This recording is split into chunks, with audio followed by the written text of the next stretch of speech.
Hi, I am John Hyre, Hyre. I am a tax attorney with 30 years of experience. I have spent a very great deal of time researching the Augusta Rule. The problem is it's all over the internet, especially, God help us, Tech Talk, Augusta Rule, Tech Talk.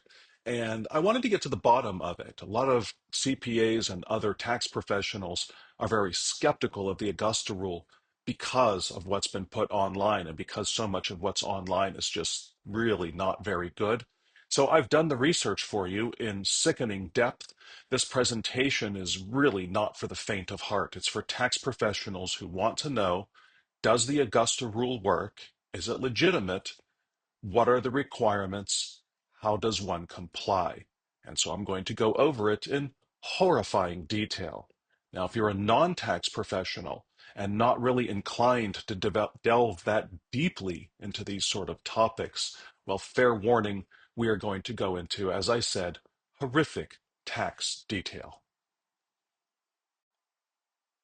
I am a tax attorney and accountant. I don't have a CPA license. I thought the bar was enough, the law license, and so I decided not to get any other licenses. I've been at this for about 30 years. I have a practice that involves planning. I used to do returns. We sold that practice. I also speak nationally on a number of topics. I tend to speak a lot on self-directed IRAs, self-directed 401ks, rollover business startups, taxation of real estate, including not just rentals, but flips, exotic things like subject to or assignments, short-term rentals. I do a lot with high net worth individuals, small business. We focus really heavily on legitimate, legal, but very aggressive. I really do believe in using the code to the advantage of the taxpayer whenever it's gray. And it's just so very frequently gray. And so I do believe, as long as the client's okay with it, in using that gray for the client to pay less. And consequently, I do read a lot of case law on any number of topics. I'm also a partner in the AugustaRule.com, theAugustaRule.com. And that is a service that makes complying with the Augusta Rule much easier. We do comps. We look for aggressive but supportable comps. Our goal is twofold, just as in my practice. My goal is to save my clients as much money as possible, but I also want to keep all of us out of trouble. And so I have to balance those two goals. We've done that with the AugustaRule.com as well. This material, again, this material is, I'm being a little redundant now, but they say, tell them what you're going to say it, tell them what you said, and that way it tends to stick. This is highly technical material. I spent a lot of time researching the various nuances of the Augusta Rule, and the real reason is there's just so much bad quality content online, and we see clients doing things under the guise of the Augusta Rule that really aren't correct. So I wanted to set the record straight. So we are going to go into the statutes, to the regulations. We're going to get into the case law, into IRS rulings. It's going to be granular. The idea is this is a rough draft for a CPE. We want to provide educational credits to accountants, to enrolled agents, and so forth. This is a rough draft, and I am looking for your feedback. So if there are things you think I could improve, things I think you think I could do better, please let me know, because I want this to really be the definitive source for the Augusta Rule, the best thing out there on the net where people can turn to and say, this part is legitimate, this part is not legitimate, this is how things should be done. So please do feel free to send feedback. You can reach me at John Hyre, JohnHyre, at realestatetaxlaw.com. John Hyre at realestatetaxlaw.com. Or you can just go to the AugustaRule.com website and use Contact Us. The AugustaRule.com website, and just hit Contact Us. And if you have any feedback to send, we would sure love to hear from you. We have linked to the cases. As I said, I'm going to cite a lot of cases, regulations, statutes. Here's the link. and we'll go ahead and make sure that that's periodically updated. There will be a lot of cases to link to, and to save you from having to look them up yourself, we're going to provide an index that links to the cases, to the statutes, and so on. So you don't have to take my word for it. You can read these yourself and see if you agree with what I say, if you like or dislike my interpretations of the law. So Augusta Rule 1.0, this is simple. You rent a residence to a stranger for 14 or fewer days per year. That rent is excluded from income. Easy. So once again, Augusta Rule 1.0, you rent your residence. You can have more than one residence. Note, it's not necessarily a principal residence. It could be any residence to a stranger, not to a family member, not to your business, just to a perfect stranger, a non-related person, for 14 or fewer days per year. If you do so, it is tax-free. Where do we get the name? Because people on the Augusta golf course were renting their homes daily for a few days per year when the tournament was in progress for very high rates. It was a very well-known thing. And that's where it got the nickname, the Augusta Rule, because the usual suspects were outraged that people were renting their posh residences on a golf course and not paying tax on the rent. Yet when they looked into it, it turned out that it was perfectly legal. So we're going to go through the Augusta Rule 1.0, which is much simpler than the Augusta Rule 2.0. The Augusta Rule 2.0 is when your business, for example, you have a medical practice, an S-corporation, and you're renting your home to it.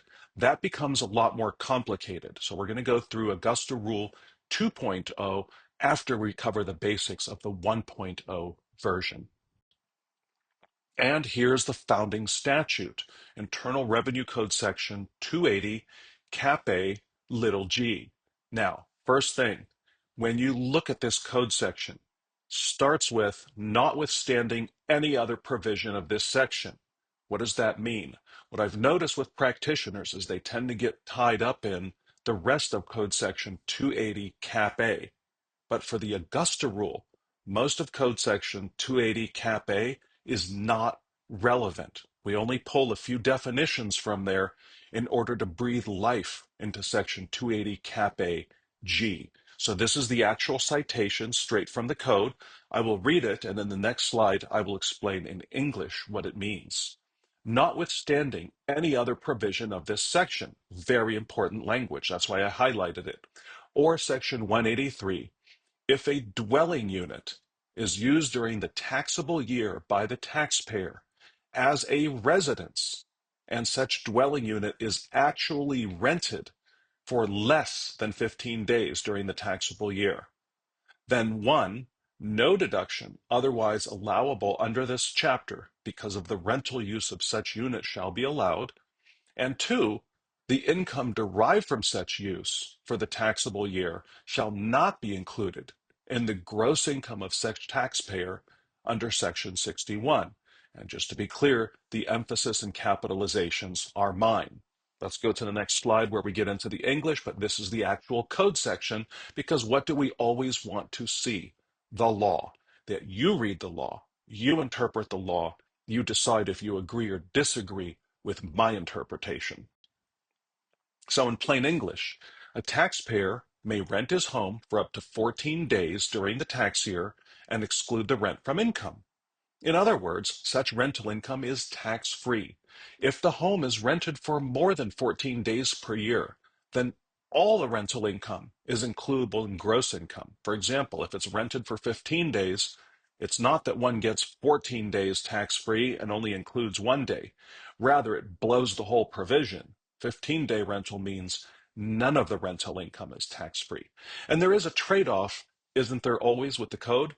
The taxpayer cannot deduct any expenses related to that rental activity. For example, depreciation and utilities. Now, they can still deduct personal expenses with regard to the residence. So mortgage interest, to the extent it would normally be deductible on Schedule A, is deductible on Schedule A, Property taxes, to the extent that they're deductible on Schedule A and subject to the $10,000 cap, et cetera, remain fully deductible. The point is, no rental type deductions, such as depreciation, such as maintenance, such as repairs, can be deducted. So we give, the IRS gives, Congress gives the income tax free, but there's a trade-off. There are no deductions allowed other than the normal personal deductions that one gets for a personal residence. It is very important to remember the notwithstanding language. Code Section 280 Cap A small g stands apart from the rest of Code Section 280 Cap A. That's very important because, again, I've watched practitioners kind of logically start reading Code Section 280 Cap A sequentially, starting with subsection A, then moving to subsection B, and so on. That becomes very confusing and it's redundant. A great deal of 280 Cap A does not apply to Code Section 280 Cap A G. So that notwithstanding language is extremely important. Now we will dig into 280 Cap A, but only to pull definitions for things like a dwelling unit or a residence. Dwelling unit, and this is a direct quote from the code, IRC Section 280 Cap A F1, dwelling unit defined. For purposes of this section, the term dwelling unit includes a house, apartment, condominium, mobile home, boat, or similar property, and all structures or other property appurtenant to the dwelling unit. Pretty straightforward, I think. There is a proposed Treasury regulation that further defines dwelling unit. Now, this proposed regulation was never made temporary, and it was never made permanent or final. So it's not actually law. But what I found in practice is that the IRS and practitioners alike look at this particular proposed regulation for clarity. So it's not enforceable law, but it does provide clarity. And frankly, I think it provides useful, good clarity. I don't think it's really pro-taxpayer or anti-taxpayer. It really just clarifies.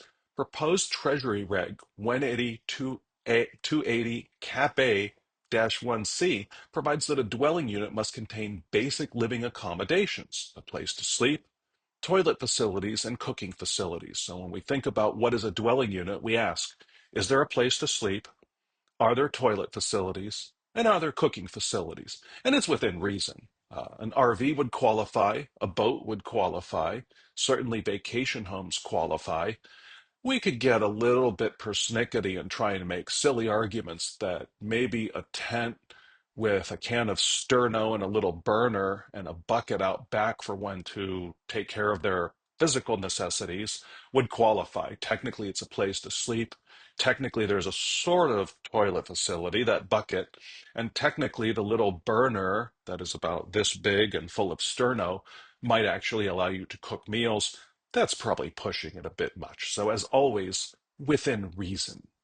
So the regulation, again, was never finalized, but I have seen both in audits as well as just talking to other practitioners, people often rely on this temporary, I should say, not temporary, that would be better, it would actually be law, this proposed Treasury regulation.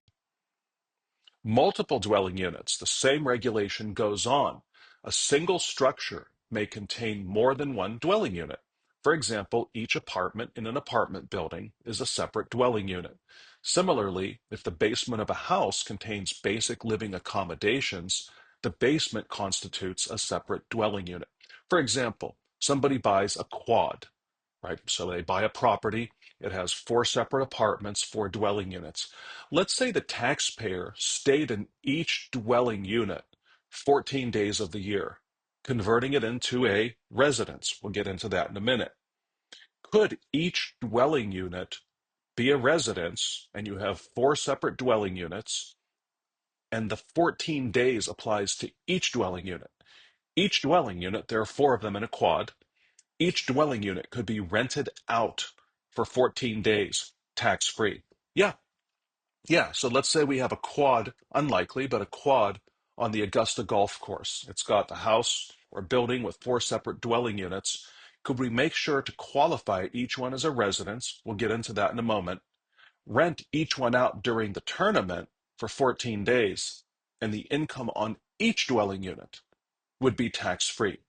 Yes, the proposed Treasury reg provides it, and I think just a reading of the statute doesn't disallow it. Now, let's remember, I'm a lawyer. I tend to read statutes such that if something is not clearly prohibited, I think it's allowed. People who are very conservative in how they read the code, if there aren't 20 examples of where it's explicitly permitted, they tend to say no. That's not my philosophy. My philosophy, one, by the way, which has been successful in audits and in court for the last 30 years, is if it's not explicitly prohibited, then it's gray. I think it's permitted, and I'm going to run with it. That's my philosophy. You have to decide if it's your philosophy. But here I think it's pretty clear multiple dwelling units in a single structure, or for that matter, multiple dwelling units spread out. I have a camper, I have a vacation home, I have a principal residence. Would all three qualify as a dwelling unit? Yes. Does the Augusta Rule apply separately to each of the three? Yes, if you go back and read 280 Cap AG, you're going to see that it talks about a dwelling unit that is a residence, and there's no limitation on how many dwelling units or how many residences one can have. I would also note there's no requirement in the statute that one own the dwelling unit. The dwelling unit here is defined. You'll see residence shortly defined. Never is there a requirement for it to be owned. So if I rent an apartment and I reside in it, if the apartment is a dwelling unit, presumably I can sleep there, I can cook there, and I can take care of other necessities there. That is a dwelling unit. It qualifies under this definition. There's no requirement for ownership, and I, as an attorney, will not impute one. I've never seen the IRS attempt to do so. So when is a dwelling unit a residence? If you remember, 280 Cap AG requires that we have a dwelling unit that is a residence. The whole purpose of the larger code section, 280 Cap A, is to very broadly define residence. The purpose is that if you have a residence, this is now not G, this is not the Augusta Rule we're talking about. The purpose of the larger statute where we're drawing our definitions is to prohibit things broadly. Specifically, Section 280 Cap A disallows losses on something that is a personal residence. If you rent out a personal residence for more than 14 days a year, 280 Cap A disallows those losses. And the IRS, to disallow in a broad way, defined both dwelling unit and residence in a very, very broad fashion. But now when we look at the Augusta Rule, this very broad definition helps us. It's very easy for something to qualify as a dwelling unit. That was the purpose. It was very easy for something to qualify as a residence. That is the purpose. So Code Section 280A-D1 says a taxpayer uses a dwelling unit during the taxable year as a residence if he uses such unit or portion thereof for personal purposes for a number of days which exceeds the greater of 14 days or 10% of the number of days during such year for which such unit is rented as a fair rental or at a fair rental rate. Translation: if you have personal use for 14 days or more, you have personal use. If you have personal use for 14 days or more, you have personal use. Now, B, 10% of the number of days during such year for which such unit is rented at a fair rental doesn't matter for the Augusta Rule. If you think about it, an Augusta Rule residence, if it's rented for more than 14 days per year, the Augusta Rule doesn't work. So if we have a situation where B applies, 10% of the number of days of the total days rented is greater than 14 days of rental, we no longer really have a residence. It's technically a residence, but it's also a rental. We're way past the 14 days of tax-free rental time. The Augusta Rule wouldn't apply.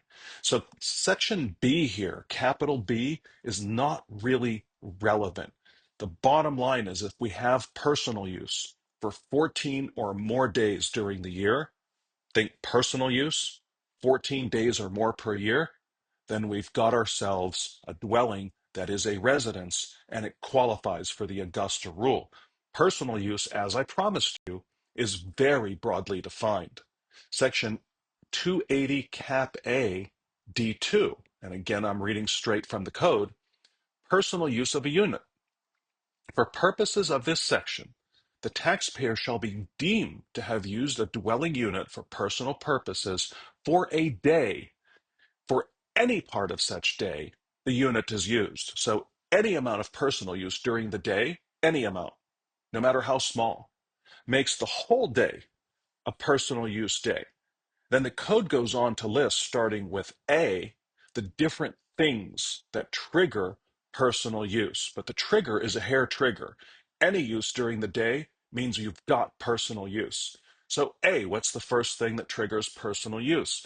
For personal purposes by the taxpayer or any other person who has an interest in such unit, meaning a co-owner. Let's say I co-own with a friend. I have a tenants in common interest with a friend. Any use by either of us is personal use, and we add up our use as co-owners to get to the 14 days. So for personal purposes by the taxpayer or any other person who has an interest in such unit, or by any member of the family, as defined by Code Section 267C4, we're going to go through that, of the taxpayer or such other person, the co-owner. Family use. 267C4, family for purposes of this code section includes spouses, siblings, including half-siblings, ancestors, parents and grandparents being examples, and lineal descendants, children and grandchildren. For example, you own a vacation condo. Your adult daughter uses it for a week. Her use is the same as your use. That counts as personal use even if she pays you full fair rental value for the use during the week. Now, there's an exception to this rule. If she is paying full rental value and uses it as her principal residence, this is where she regularly resides. She's renting from you long term, presumably annually, and it is her personal residence.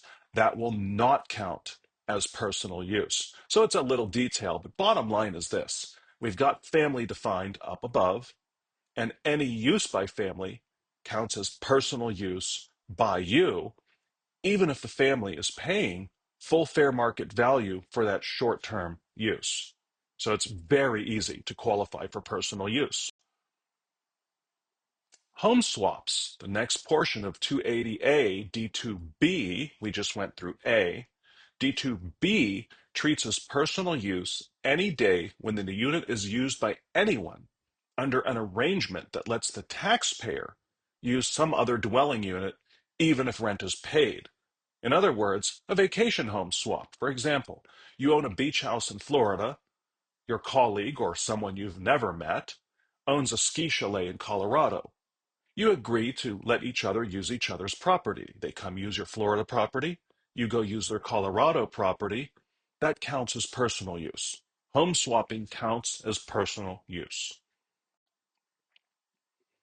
IRC Section 280AD2B also says use by any individual other than an employee with respect to whom Code Section 119 applies, unless for any such day the dwelling unit is rented for a rental which under the facts and circumstances is fair rental. That's a mouthful. This is typical code speak. I'm not going to reread that. Here's what it really says.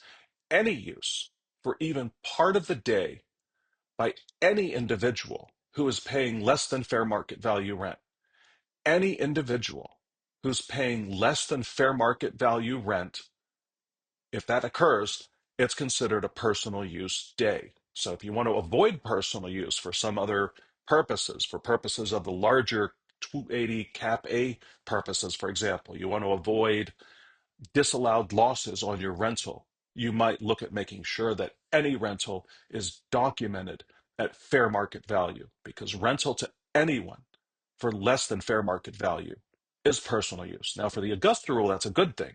It makes it very easy to get 14 days of personal use, because remember, we have a dwelling unit. It is a residence if there's 14 days or more of personal use. And the gist of these past few slides is it's really, really easy to trigger personal use, whether it's you, whether it's home swapping, whether it's a family, or whether it's anyone using it and they're not paying full fair market rental value. The Section 119 exception is not super relevant here. It's mentioned in there. I took a look at it. It has to do with employer providing housing or providing the employer provides housing to an employee for the convenience of the employer. There's a bunch of case law on it. There are separate tax reduction techniques that involve using that code section. But here it's not really relevant because here our goal is to trigger personal use. And we don't really care about exceptions to personal use. Triggering personal use is extremely easy. The Section 119 exception doesn't really matter to us in that context. So, summary of the Augusta Rule 1.0. We have a dwelling, which has areas to sleep, it has toilet facilities, and it has a kitchen. Plus, we have 14 days of personal use during the year, broadly defined, very easy to trip that hair trigger. You add the two together, and that equals a residence. Once we have a residence, note this is not a principal residence, that's a different term. Principal residence is important for Code Section 121 when we're talking about excluding income from the sale of a principal residence. Here we are talking about a residence. You can have multiple residences. You don't have to own the property. If we have a residence, there's 14 days of personal use in a dwelling unit. Then 14 days of rent, and no more than that, it can't be rented for more than that, is excluded from income when we rent to strangers. That's the Augusta Rule 1.0. Very simple, very straightforward. Things get more complicated when we move into Augusta Rule 2.0.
Yeah, I'm recording. I just took a break to go to the bathroom. What's up?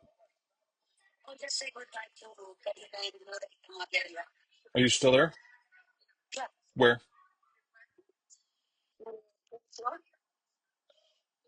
Okay, I'll be down.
would appear this thing turned itself back on and kept on recording, so we're going to have to edit some of this out.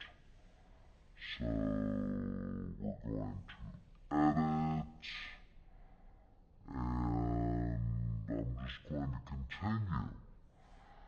So again, summarizing the Augusta Rule 1.0, there's no requirement to own the property. There's no limit on the number of residences. Now we're going to find there's a practical limit on how many legitimate meetings can one have in the residence and rent the residence to one's business. Right? In theory, I don't know what the math is, 26 residences or something like that, 14 days each, every day of the year, rented to the business tax-free. Sure, in theory, but in practice, is one actually going to be able to rent the residence to the business that many days per year and fill each day with meaningful activity that will pass muster? Unlikely. But again, technically, no limit on the number of residences. 14 days of personal use that converts a dwelling unit into a residence, easily done. The code section's on a hair trigger, that actually helps us. And finally, if we're renting to third parties, the reason this is really very simple is by nature, when you're renting to other people, whatever you agree to is going to be fair market value. So by and large, the code doesn't have a problem with that.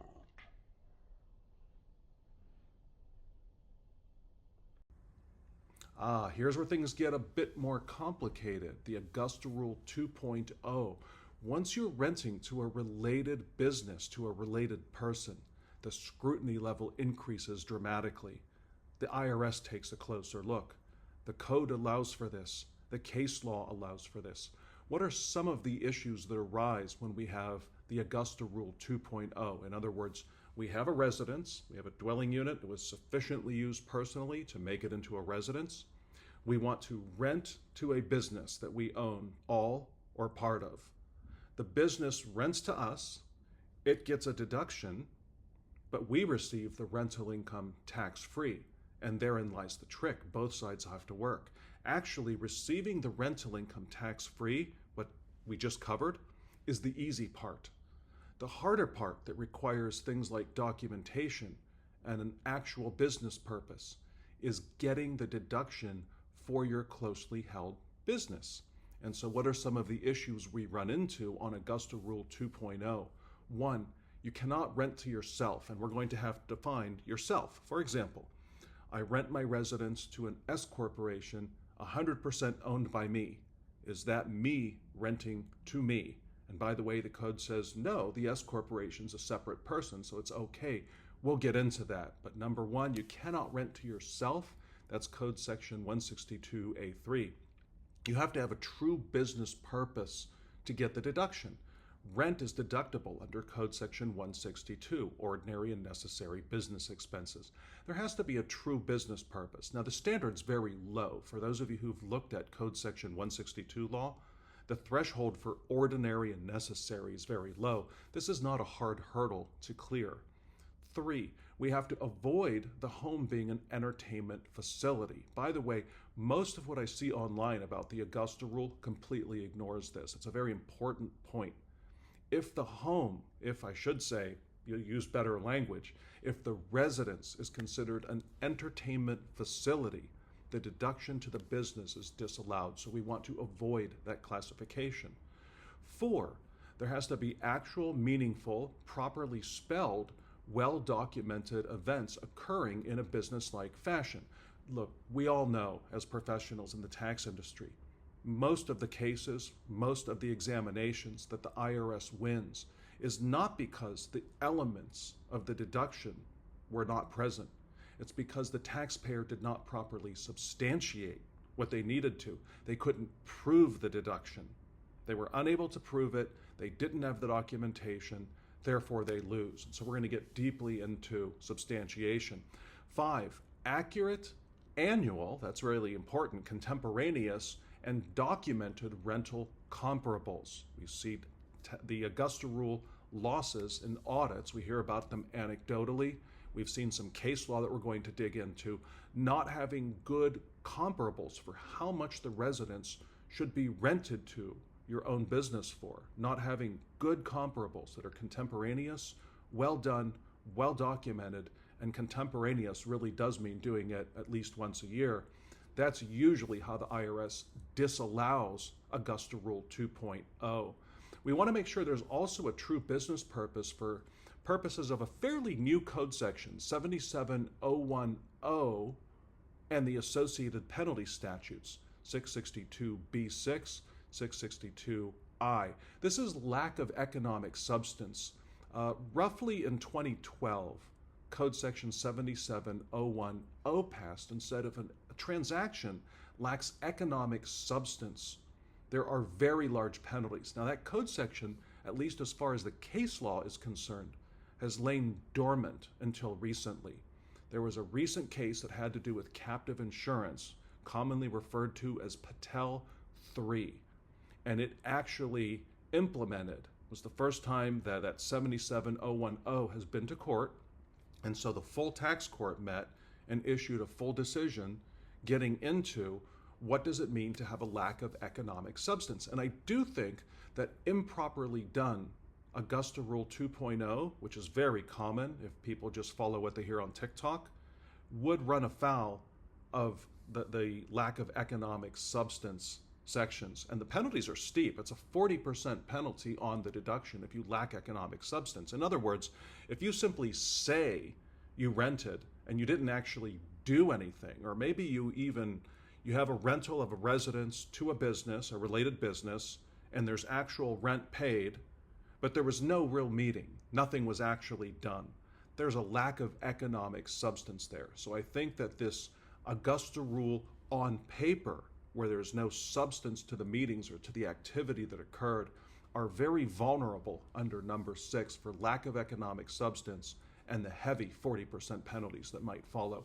And finally, there needs to be proper reporting, both a 1099 issued by the business to the owner of the residence, and then it needs to be reported on Schedule E as a rental. Now, the net income will net out to 0, but we need to show gross income equal to the 1099. So I'm going to dig into these issues in great, horrible detail. Probably more detail than you need, but I want the detail to be there so you can fall back on it. Self-rental means no deduction. Section 162A, there shall be allowed as a deduction all the ordinary and necessary, we're all familiar with the classic language, expenses paid or incurred during the tax year in carrying on any trade or business, including 162A3, rentals or other payments required to be made as a condition to the continued use or possession for purposes of the trade or business of property to which the taxpayer has not taken or is not taking title or in which he has no equity. Now, before there was case law, this section might have fouled us. If interpreted broadly, for example, my business is an S-corporation, it is renting from me. Do I have equity in the S-corporation? Do I have equity in the property? And if the answer were to be yes, then this code section would disallow Augusta Rule 2.0. However, what we're going to see based on the case law, that this is very narrowly construed. Basically, if the taxpayer owns the property personally, I own the rental residence and the business is on a Schedule C. So I have a Schedule C business, that's me, and I'm renting property from me, then it's considered to be, well, wait a minute, let's look at the wording.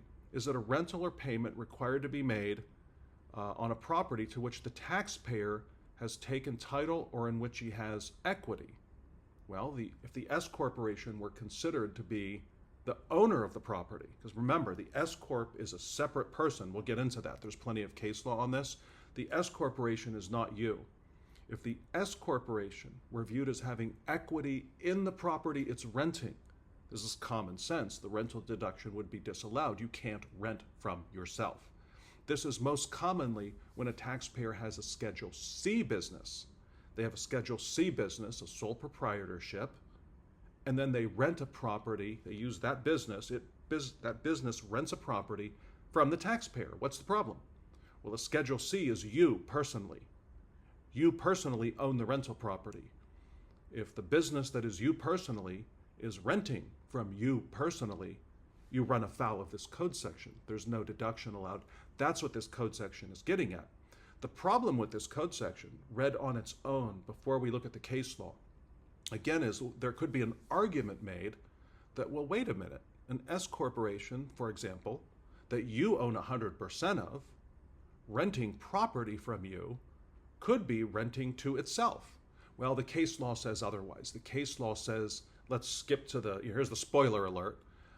S corporations, C corporations, LLCs taxed as C corporations, LLCs taxed as S corporations, partnerships with more, in other words, LLCs with more than one member, or limited partnerships, or limited liability partnerships, or even general partnerships with more than one member, are considered separate people from the owners. So these entities are not the same person. When the S-Corp rents a home from you, the S-Corp is a different person when it's renting that residence from you, and therefore we don't run afoul of this provision. Likewise, partnerships, an LLC with more than 2 members, for example, renting a property from its owners, the LLC is considered to be a separate person, and therefore we don't have a self-rental problem. And that's what this code section gets at. It's really saying you can't have a self-rental, but because of the entity structures and the entities such as S-Corp, C-Corp, LLC, LP, general partnership are deemed to be separate persons, they are now renting from you personally a residence. You personally are a separate person from the entity. So this code section becomes, in most cases, moot. So there was a case, Cox. You'll see the citation there at the bottom, Cox, a tax court memorandum. We have the proposition that spousal rentals, which was surprising to me, are sometimes okay. An attorney had a Schedule C practice, and he was a tenant in a property owned with his spouse via tenancy by the entireties. Now, it could have been community ownership, it could have been joint ownership. We probably would have gotten the same result. But in some states, there's a special way to own a personal residence, tenancy by the entireties. It is generally favorable because it provides asset protection. So we've got spouses. We have an attorney and the spouse. They own a residence via tenancy by the entireties. The attorney rented that residence that was owned by the spouse and the attorney to his Schedule C law practice. And what the court said, you've got 50% self-rental. We're disallowing 50% of the deduction. That's 50% self-rental. Why? Your spouse is considered to be a separate person from you, at least in the state of Missouri, because these cases do look at local law to see if spouses are treated as separate persons, and they look at local law, in this case Missouri, to see how spouses are treated, separate persons or just one person, under tenancy by the entirety. So they were holding the property as tenants in the entirety. That's a way of holding title. And the court said in Missouri, tenancy by the entirety means each spouse is entitled to 50%. Therefore, half the property was owned by the attorney And because the attorney ran his business through a Schedule C, that was a disallowed self-rental. But the court also said that half the rental was legit. Half the rental was deemed to be from the spouse to the Schedule C business, and that was two separate people. It was the spouse renting to the attorney for purposes of Code Section 162. That was fine, is what the court said. So can one rent a property? Can one rent a personal residence through a Schedule C business from a spouse? Yes, according to this case. Now, it will vary by state. I also have to add, it's really bad optics. You'll win the case. There's case law, and as long as in your state, for example, tenancy by the entireties is treated as a separate thing, where the spouse is treated as a separate person, then you'll win the case. What's the problem? It just smells fishy to an examiner. An examiner, in general, is going to have an objection to financial incest, even if it's legal financial incest. So there is a transaction between the spouse. She is, in this case, she is renting a property that she owns 50% of to a Schedule C sole proprietorship. The court said it was legit, but you're going to have some convincing to do in an examination. So my point is this: if there's a different way to structure this, if the attorney's business were an entity such as an S-Corp or a C-Corp or a partnership, assuming we could find a legitimate other person to be the partner, then we would be fine. It would be better optics. The IRS is less likely to challenge it and more easily persuaded, if they do challenge it, that it is legitimate. But can a spouse rent a residence to a Schedule C business of the other spouse, and we have functional Augusta Rule 2.0? The business gets a deduction. The spouse does not have to include the income, the rental income, in gross income. Yeah, it'll work. It's just really bad optics. So again, in general, rental to a spouse can be deductible, but specific examination of how the courts view ownership interests in question. Again, this is state by state, and it depends on the nature of the ownership. There are different ways for spouses to own property together. It could be joint ownership, it could be community property, it could be tenancy by the entireties, and it varies from state to state. Now, I did not go through and figure out 150 permutations. In other words, in 50 states, how is joint ownership treated in Ohio? How is community property ownership treated in Ohio, assuming it can even exist there? How is tenancy by the entireties treated in Ohio? That was too much work. I gave you an example of a case and the general proposition that a spouse can be treated differently as a different person than the taxpayer for purposes of the Augusta Rule. And again, we discussed the optics. You may rent to a C corporation. Let's say the same attorney had the practice run through a C corporation. He has a residence that's owned in tenancy by the entireties, by himself and by his spouse. Could he rent to his law practice that is run through a C corporation and it's legitimately viewed as a separate rental? Yes, the case law is very clear. There's a long list of cases. The seminal case was decided by the Supreme Court way back in 1943. This is the Moline case, and you're going to hear about this one again because the courts and the IRS latch on to the Moline case frequently. The Moline case said that a C corporation, absent really weird circumstances, such as that the C corporation is a sham or there's some other extreme weird fact pattern, C corporations are separate people from their owners. Why do we care about that? When I rent a residence to a C corporation, even if I own 100% of the C corporation is a separate person. It is allowed to be a tenant for a property that I personally own.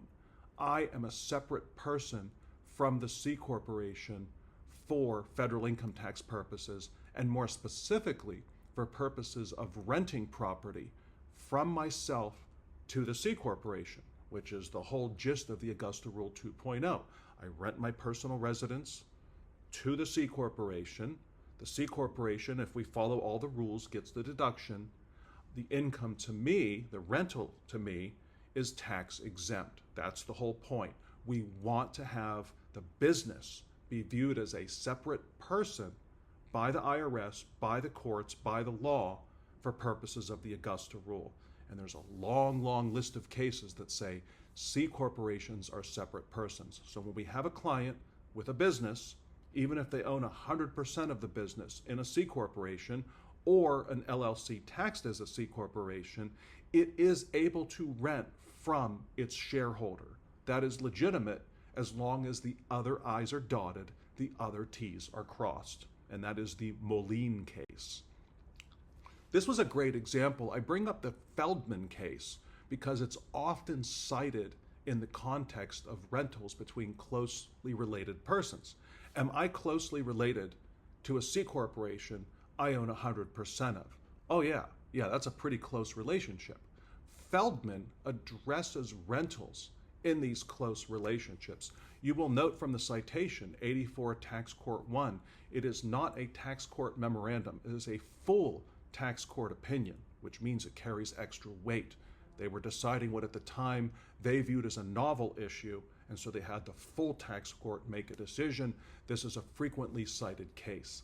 In Feldman, he rented a portion of his home to a C corporation in which he was a significant shareholder. Now, it was a CPA firm, a tax firm. So he's renting part of his home to the C corporation. He was a significant shareholder and had a lot of power in the C corporation. The IRS, knowing about the Moline case and what the Supreme Court said, that in Moline, C corps are separate people, the IRS didn't even try and argue that the C corporation was not a separate person for tax purposes. They conceded that because the Moline line of cases is just that well established. Rather, the IRS argued that the rental agreement existed on paper only and served no business purpose of the lessee, essentially that it was a sham, essentially that there was no substance to the form. The court stated, the IRS is correct in asserting that the lessor and the lessee herein dealt at less than arm's length, in other words, they're related persons, and that the rent paid to the shareholder was in excess of fair market value. So the rent was very generous. It was higher than the true fair market value. But the court continued, these two facts do not necessarily destroy the bona fides of the rental arrangement, however. A close relationship between a lessor and a lessee does not mean that a valid lease agreement between them cannot exist. But it does require a careful examination of the circumstances surrounding the arrangement to determine whether or not the payments are in fact for the rental of property. So where related persons are concerned, which is always the case with Augusta Rule 2.0, we have a person, they are renting to a company that they own some or all of. So the Feldman facts always apply, which means the court, the IRS, are going to take a closer look. The court went on to state, similarly, the payment of excessive rent does not necessarily taint the character of the entire payment. The court then cited a case where the rent in a lease between related parties was excessive, but only the amount of rent that was excessive was disallowed. In short, when related party leases are in play, the courts will look to the nature of payments, were the payments really for the use of the property, and the reasonableness of the payments. What would an unrelated person have agreed upon at a fair rental price? I would note that if a taxpayer goes too high on rent, it's very explicit in this slide. If a taxpayer goes too high on the rent, it doesn't mean that the whole transaction fails. Rather, the amount of rent that is excessive will be disallowed. So the transaction is not destroyed, it is modified. The Feldman court decided that part of the payments were for use of the shareholder's property, that is, a home office, and they were therefore rent. The court further ruled that the degree of business necessity for the rental went far beyond the standard required for a deduction, ordinary and necessary. What the court is saying is that we easily met the ordinary and necessary standard of Section 162. The court said that it was the shareholders. The court then said that it was the shareholders' idea to rent the home office to the company. that the shareholder had enough clout with the company to make it happen. And the taxpayer knew the code does not undermine the agreement. The court said it was a bona fide lease. This is really important. A lot of practitioners are uncomfortable with how structured the Augusta Rule 2.0 transactions are. These are structured transactions, but they're legitimately structured. What the court said here was, do you meet the criteria of Section 162? And here, the taxpayer easily did. They wanted an office in the home to work away from the CPA practice where they could work quietly, they could do deep work, they could have privacy, they could work when they didn't want to go into the office. Those were all legitimate business reasons to have, in this case, a rental in the home.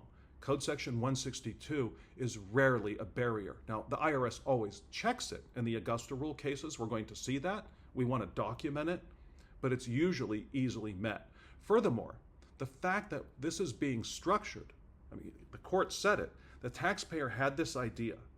The taxpayer was a tax CPA. They're very tax savvy, and they had the ability to force the company to pay the rent, which in this case, it was excessive rent. None of that destroyed the transaction. It was still a legitimate lease, and that is what mattered. This is really important for practitioners who get a little squeamish with, well, the Augusta Rule 2.0 seems kind of structured. It is. The question is it correctly structured? This slide is the full tax court saying, we don't care if it's structured. We care, is it structured properly? Do you have actual rent? And is the amount of rent reasonable, what a normal arm's length person would pay? The business necessity. The company, and I'm quoting straight from the court, the company had a business necessity in providing the shareholder with an office space outside of company headquarters that was comfortable and convenient for the shareholder. The fact that the location of the office was convenient to the shareholder does not override the business purpose. Now, bear in mind, this is an older case. This is before Section 280 Cap A. This is before that, because Code Section 280 Cap A says if you rent out the property and you have personal use, you cannot take losses on the rental.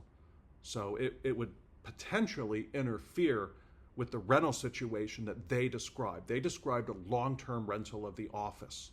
That would no longer apply for other reasons outside of this case. But the fundamentals of this case, that related persons can rent to each other as long as there's an actual rental and the rental amount is reasonable, that still holds true. This case is frequently cited. So don't get caught up in the fact that this particular rental structure under modern day rules, because of Code Section 280A, would not function any longer. The principles that led to the court's decision are still highly functional, frequently cited, and part of modern law. So for the Augusta Rule purposes, we need to have legitimate meetings. We need to pass the Section 162 bar of ordinary and necessary. Annual or quarterly meetings, because my other hat, I'm not just a tax attorney, I do a lot with asset protection. And where do I jump on clients with LLCs and corporations? That they don't maintain them. What's one of the requirements to maintain an LLC or C corporation?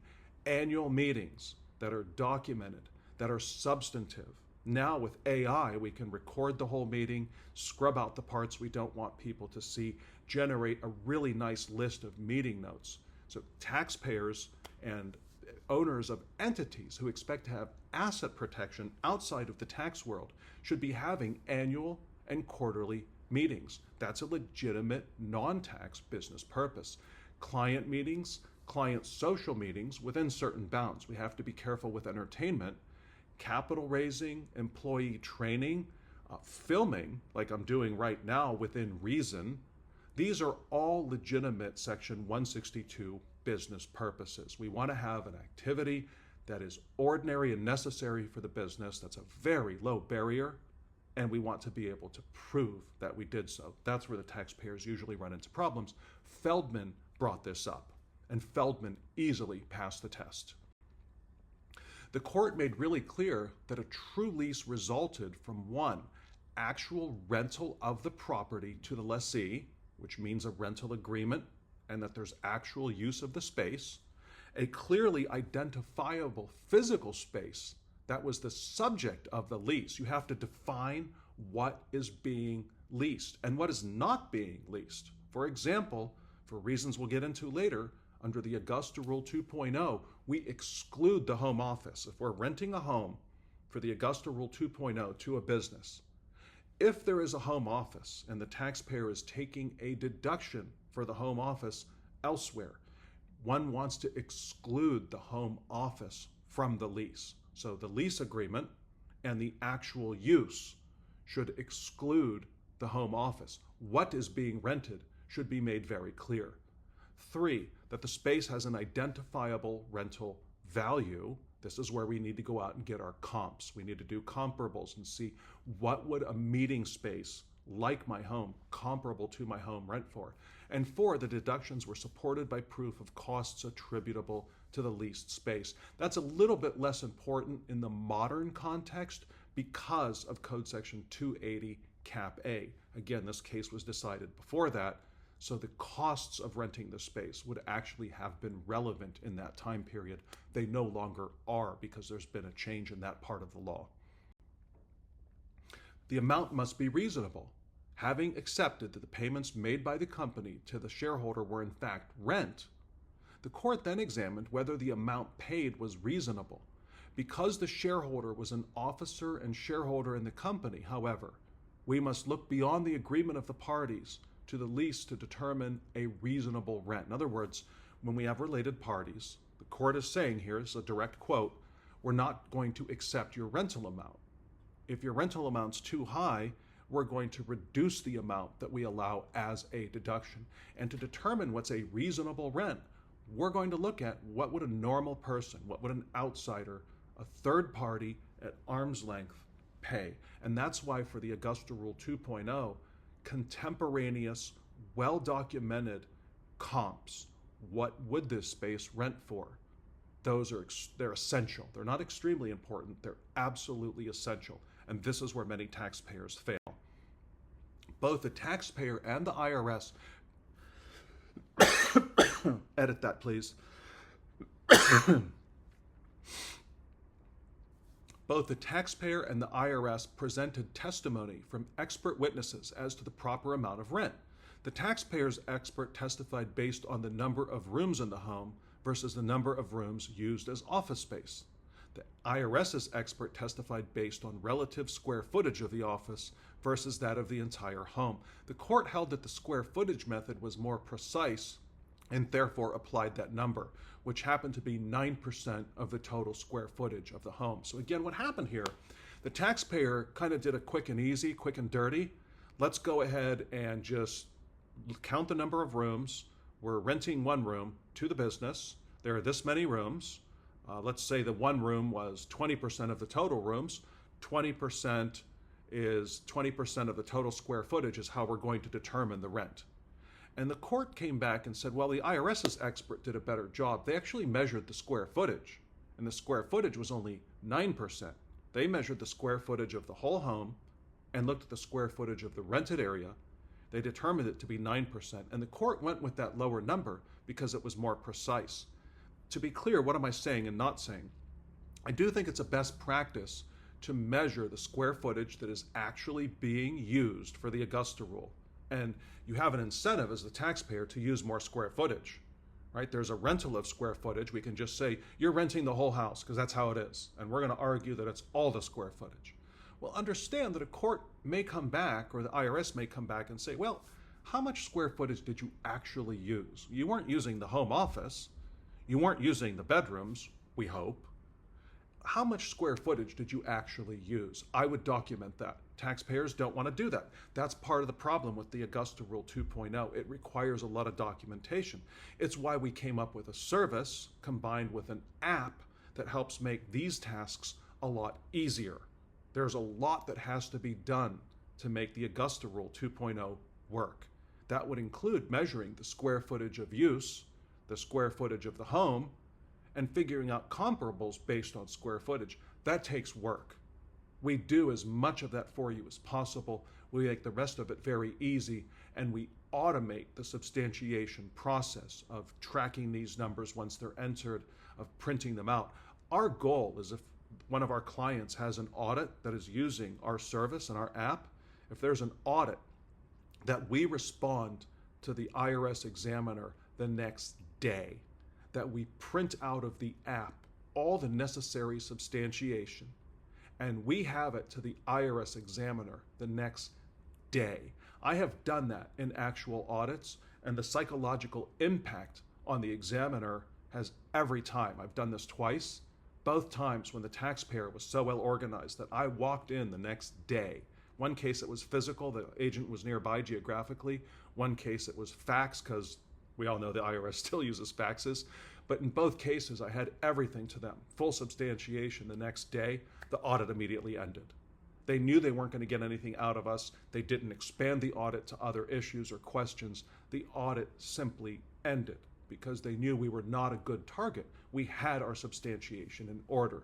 The purpose of the service and the app is not just to make all of this easier, and that's relevant because I just introduced a complication. Measuring the square footage is harder than measuring by the room. It's harder, it takes more effort. Measuring the square footage used is harder, and then you have to substantiate it. For example, we encourage clients, spread out and document that you did so. When you're talking to the AI that's recording, let's say, your annual meeting that you have for the Augusta Rule. So your company is renting the space to have its annual meeting that is needed for asset protection. We want you, when you're talking to the AI recorder, which is going to create the notes that show that there was actually a meeting, and the meeting met a business purpose. We also want you to mention, hey, let's move over to the dining room and have a cup of coffee. Let's move to the back porch and have a beer. Let's go back to the living room. Some people are getting massages in the upstairs rooms, and hopefully nothing else, and hopefully completely appropriate massages. If you're going to use the space, make sure it's brought up in the notes. Once you've measured the square footage once, taxpayers always complain about it. We ask them, you just do it once, please. Measure the square footage of the whole house, measure the square footage you're using once, and then it's in the app, and the app will apply it for all future meetings. It makes it easier. But this case indicates why we want to do that. Now, can the taxpayer still measure by the room? Sure.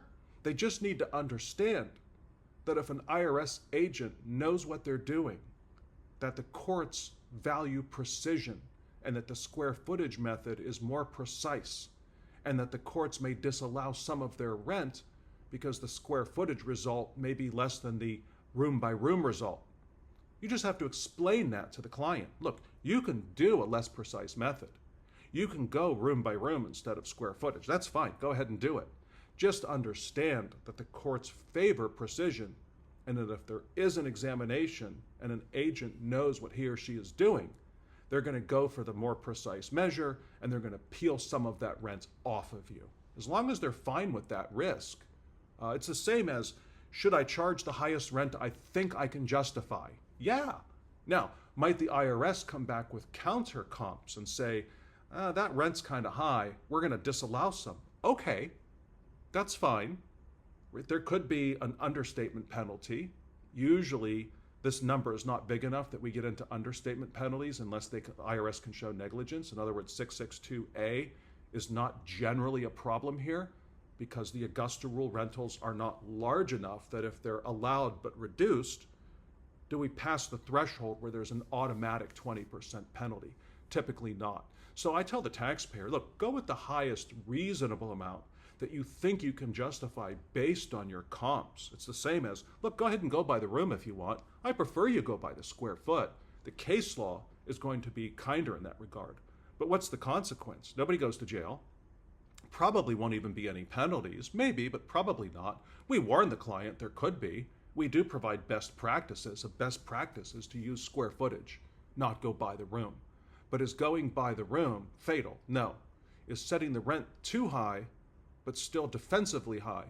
Is that an automatic, we got big problems? No, it's just in an examination, the amount of the deduction that's allowed is going to be reduced. That's usually pretty much it. So, summary of Feldman. The courts look closely at related party leases. One must show payment for the use of property. There has to be actual payment. This cannot be just a bookkeeping entry. Lease agreements, we have to have this. We talked about square footage and actual payment. We have to show that the rent is reasonable. That's why contemporaneous comps are important. We must show a business purpose for paying the rent. That's usually pretty easy. We gave some examples. Excessive rent will be disallowed, but the reasonable portion of the total rent will be allowed as a deduction.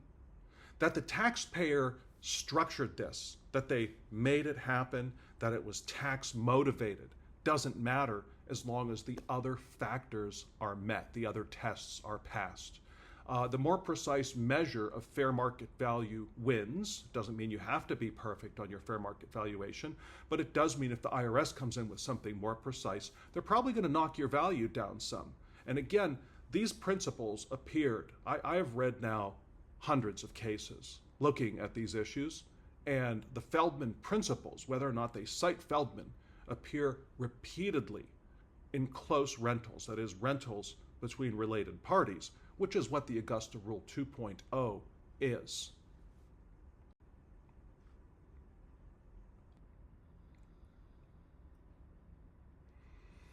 Another case is the Christopher Nigg case, where it wasn't really rent. So Christopher C.L. Nigg, Inc., so it was a professional practice, it's a tax court memo.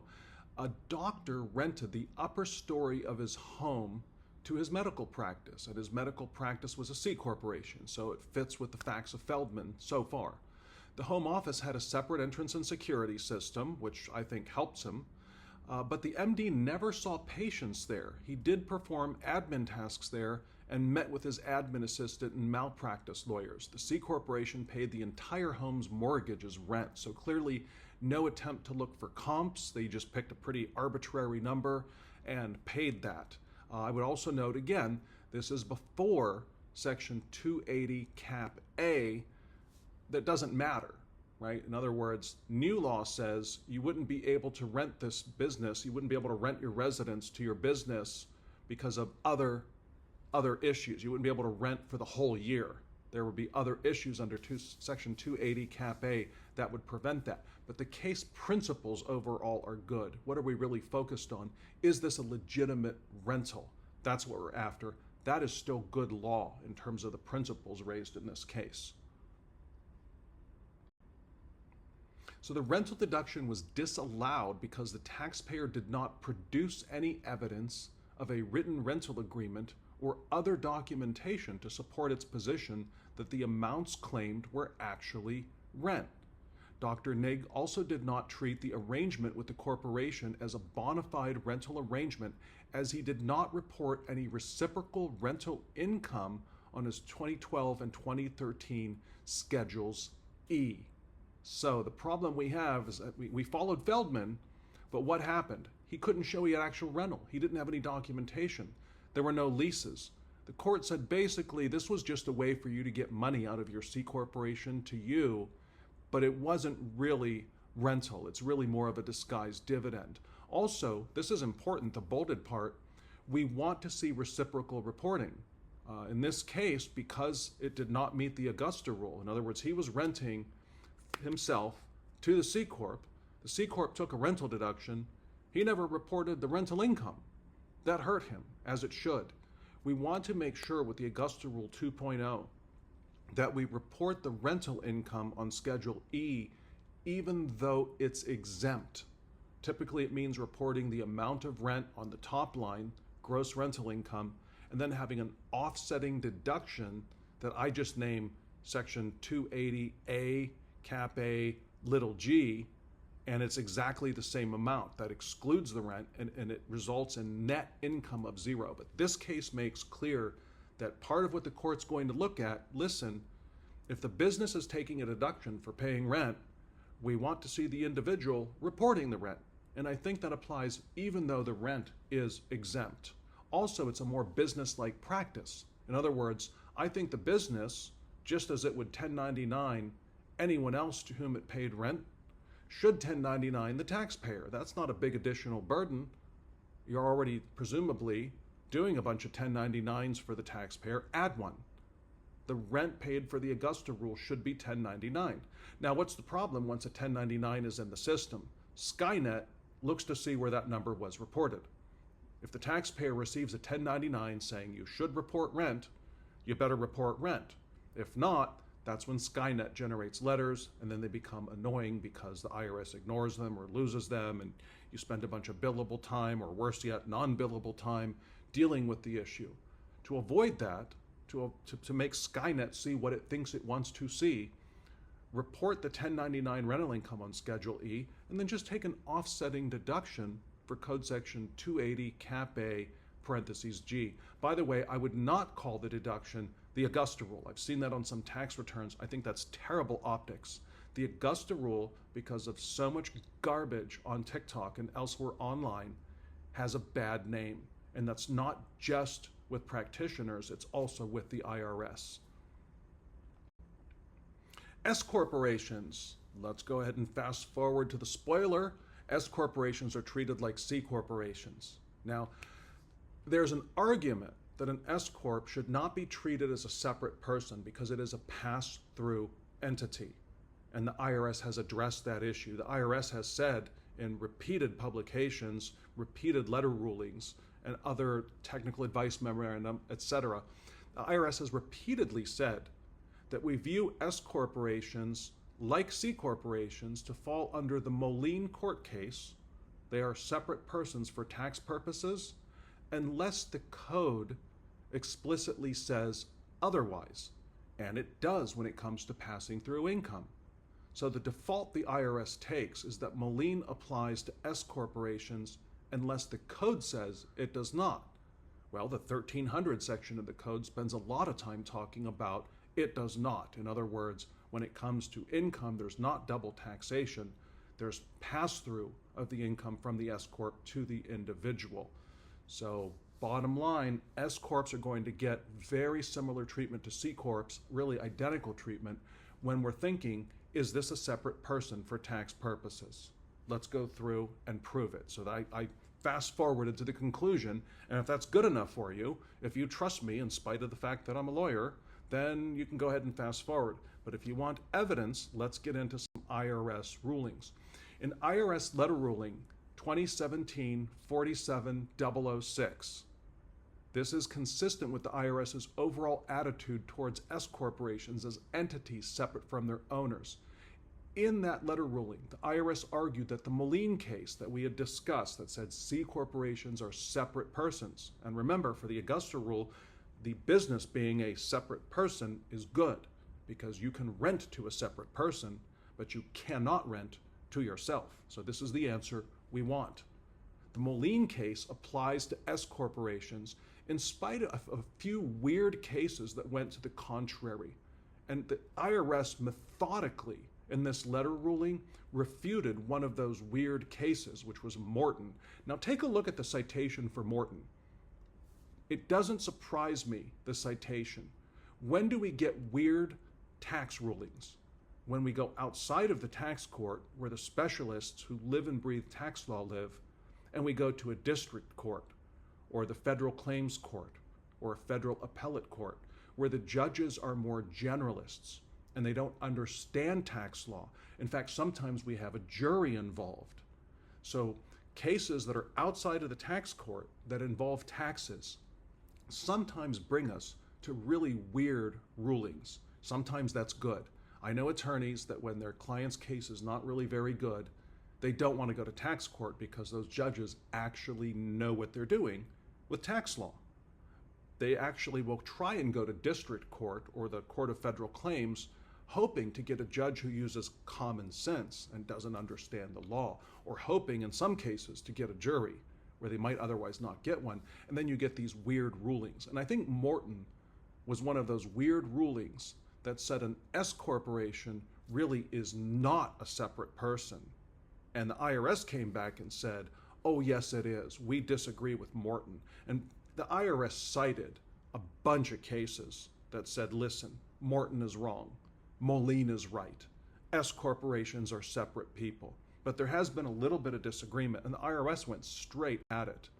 The ruling held that the service should regret the Morton holding and continue to assert that Moline Properties is applicable to S corporations. Importantly, regardless of whether the S corporation is wholly or majority owned. Again, this is very important. The IRS is saying that when an S corporation is 100% owned by one person, it's still a separate person from its owner. Let me repeat that. This is really important because there are other tax techniques besides the Augusta Rule. For example, people selling their personal residence to an S corporation to take advantage of Section 121, a tax-free sale. Well, can we have a sale from me to my S corporation? According to this PLR, yes. Why? Because the S corporation is a separate person. So I sell my home to my S corporation. I don't pay any taxes, presumably, because of Code Section 121, but I still get a large step up in basis because the S-Corp takes at a purchase price basis. This law is important not just for the Augusta Rule, but for other reasons. And the IRS was being very broad. And they explicitly said, look at the language, the service should reject the Morton holding, the weird one, and continue to assert that Moline Properties, which says C Corps and now S Corps are separate persons. They should continue to assert that Moline Properties is applicable to S corporations regardless of whether the S corporation is wholly or majority owned. So again, I know it seems a little weird to some practitioners, an S Corp 100% owned by a person. Common sense might be, that's really fishy and weird to treat them as separate and that they have transactions with each other. But what this ruling is saying is the IRS says they are separate persons.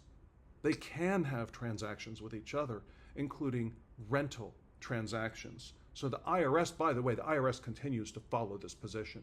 So I'm giving you one document, one example of where the IRS argues S corporations are separate persons. In other words, you can rent to them. And the IRS has followed this ruling many times. The IRS continues. In some cases, an S corporation separateness has been assumed. In other cases, courts consider and ultimately reject the position that S corporations might not be treated as separate due to their pass-through nature. So once again, the IRS is saying usually the courts assume an S corporation is a separate person. Sometimes they'll consider but reject the idea that S corporations might not be treated as separate because they are pass-throughs. The letter ruling then lists and summarizes a long list of cases to back up the IRS's point. In other words, they wanted to show that Morton was an aberration, and to do so, they listed a ton of cases showing that S corporations are people too. S corporations are separate people too, just like C corporations. The Moline case from the Supreme Court does apply to them. Separate ruling here, Technical Advice Memorandum, 2002-14007. In the Technical Advice Memorandum, an S corporation rented a property to another S corporation with almost identical ownership. The auditors wished to disallow a rental deduction based on the nearly identical ownership of the S corporations. The IRS attorneys advised in the Technical Advice Memorandum, it's IRS attorneys advising field agents or examiners. The IRS attorneys advised that in the absence of any evidence that either S corporation was a sham, the Moline line of cases requiring respecting the separate existence of each corporation. In other words, a related person renting to or from an S corporation is fine, always subject to taking a close look at the lease, seeing if there was an actual rental arrangement, if the amount of rent charged was appropriate. But the IRS came back and said, one S corp renting to another S corp, they are each separate persons. We are going to treat them as such. So no field agent who's asking a question, you cannot conflate the two and treat them as if they were the same person. So the IRS pretty consistently, actually very consistently, treats S corps, C corps, LLCs taxed as S corps, LLCs taxed as C corps as separate people, which is the answer we want for the Augusta Rule 2.0. Let's move to partnerships. And I'm going to use the term partnership generically. A tax partnership would include multi-member LLCs, it would include LLPs, LPs, various other entities. It would also include general partnerships. So they are separate. tax partnerships are separate persons for federal income tax purposes. And this was not hard to prove. If we take a look at Treasury Reg 1.707-1A, let's read from it. A partner who engages in a transaction with a partnership other than in his capacity as a partner shall be treated as if he were not a member of the partnership with respect to such transaction. What might a capacity other than as a partner be? Landlord. That is a capacity that is not in one's capacity as a partner. Reading on after the green. Such transactions include, for example, loans of money, I'm a lender, or property by the partnership to the partner, so I'm acting as a lender, not a partner, or by the partner to the partnership. The sale of property by the partner to the partnership, the purchase of property by the partner from the partnership, and the rendering of services by the partnership to the partner or by the partner to the partnership. In other words, all of these, it's a list of examples of where a partner is not acting as a partner. And this says when a partner is not acting as a partner, they shall be treated as if they were not a member of the partnership. They will be treated as a separate person. When one is acting as a landlord instead of as a partner, that's clearly a situation where what? We are a separate person. So here we've got it in the regs, nice and clear. Treasury Reg 1.707-1A goes on to say, where a partner retains the ownership of property, but allows the partnership to use such separately owned property for partnership purposes, for example, to obtain credit or to secure firm creditors by guarantee, pledge, or other agreement, the transaction is treated as one between a partnership and a partner, not acting in his capacity as a partner. I would note this helps us. This is not exactly a rental situation. It's actually the partner letting the partnership use the property, arguably contributing the property to the partnership. But what this says is, no, we're going to treat that as separate, even if no rent is charged. When we charge rent, especially reasonable and documented rent, documented by a lease with an actual rental occurring, I think it's even better facts than what's described here. In other words, this is a lighter standard. We are doing more than what is described in this regulation. We have actual rentals, actual rental agreements, actual payment of rent, so the separation between the partner and the partnership is greater than is described in this slide. Continuing, however, transfers of money or property by a partner to a partnership as contributions, or transfers of money or property by a partnership to a partner as distributions, and are transactions included within this section. In other words, when you're treating a partner as a partner, so will we.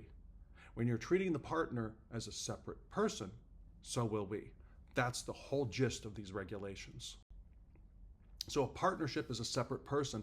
I tried to find cases that contradicted the clear language of the regulation that I just cited to you in order to prove a negative, and I just couldn't do it. I couldn't find anything to the contrary because the regulation is so clear.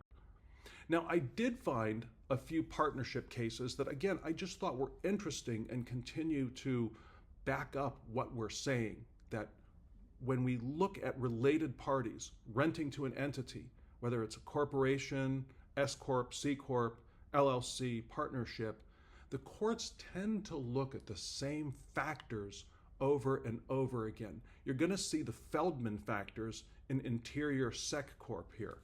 There were rental properties, and by the way, this was a great tax arbitrage case. I really liked the outcome. Rental properties in several C corporations, so the C corporations had title and owned the rental properties, were leased to partnerships with very similar ownership at a very low price. So the lessee, the partnership lessee, that had almost exactly the same owners as the C Corps, then subleased the rentals out to the public at a much higher price. Think about what was happening here. These properties are trapped in C corporations with all the associated problems of rental properties being in C corporations. How do we bail some money out? Let's go ahead and rent the properties cheaply to a partnership that has pretty much the same owners as the C Corp. It's an indirect way of renting to the C corporation's owners.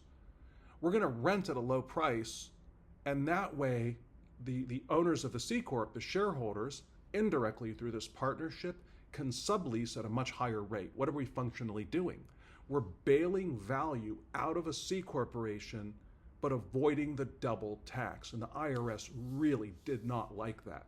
They argued that the partnership was a sham and the lease was just a tax scheme to move income from the corporation to the shareholders under Code Section 482. Under Code Section 482, the IRS can take a look at prices, at transfer pricing, in this case, the rent between the corporation and the related partnership, and if certain criteria are met, they can allocate, they can make their own price. They can say, this is a fake price, we're not buying it. Under Section 482, we can force the true price, the true rent in this case. And by the way, the IRS lost.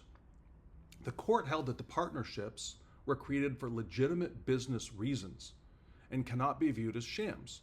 The partnerships performed valid managerial services as to the operations and maintenance of the rentals, including efficiency of centralized management, especially for consolidating expenses. Section 482 allows the IRS to correct fake prices between related parties, but the IRS must prove shifting of income, which I kind of thought we had here, between related entities.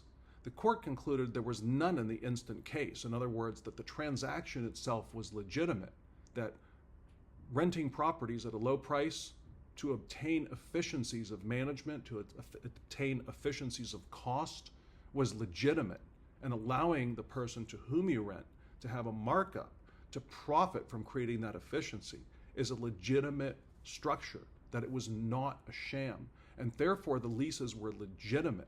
So game over. The related party leases that in this case provided serious tax benefits were upheld. This is a great case. This is an extreme case. When I started reading it, I did not think the taxpayer would win because frankly, I think that what the IRS accused taxpayers of doing is exactly what they were doing. But they did it right. They did it such that under the specific terms of 482, it was still okay according to the court.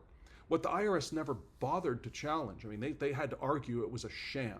If you remember, going back to the Moline case, corporations, including S-corporations now, are treated as separate persons unless what? The corporation is a sham, which means basically super fake, very fraudulent. There's just no substance or reality to it. And that's what the IRS tried to argue here, that there was a sham. But the standard for arguing that there's a sham is very high. And in this case, the IRS failed to prove that standard. Therefore, the court held that the entities were legit and the transactions, when it looked at them closely, were also legitimate, or at least not subject to attack under 482. Maybe there was a better way for the IRS to attack it that they missed, but 482 was not the way. The court went on. It is very well established that a taxpayer has the right to choose the form of organization that will achieve a desired business result, citing Pollack's Frutal Works. By the way, this line of cases deserves a CPE of its own. It deserves a class of its own. Because I get into this issue with auditors periodically that, well, you get these benefits by the choice of entity and substance over form doctrine says you can't really do that. There are cases that say choice of entity is inherently a form-driven thing, and that the substance over form doctrine does not apply when choosing entities. It's inherently form-driven, and the IRS will both respect the form, but also hold you to the form. So a very important point here that was made that I wanted to point out. Procacci, this is another fun partnership case. A corporation operated a golf course leased from a partnership with exactly the same owners of the corporation. So very similar to the prior case. The corporation is leasing a golf course from a partnership.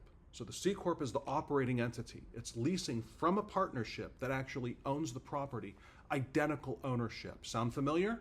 That's what we're trying to do with the Augusta Rule. And as you're going to see from the result in this case, once again, if it's done right, we can do it. It's very normal. I just wanted to show you cases to give you a comfort level with different fact patterns, different circumstances, different mixes of entity types. Is the lessor a C-Corp or a partnership? Is the lessee a C-Corp or partnership?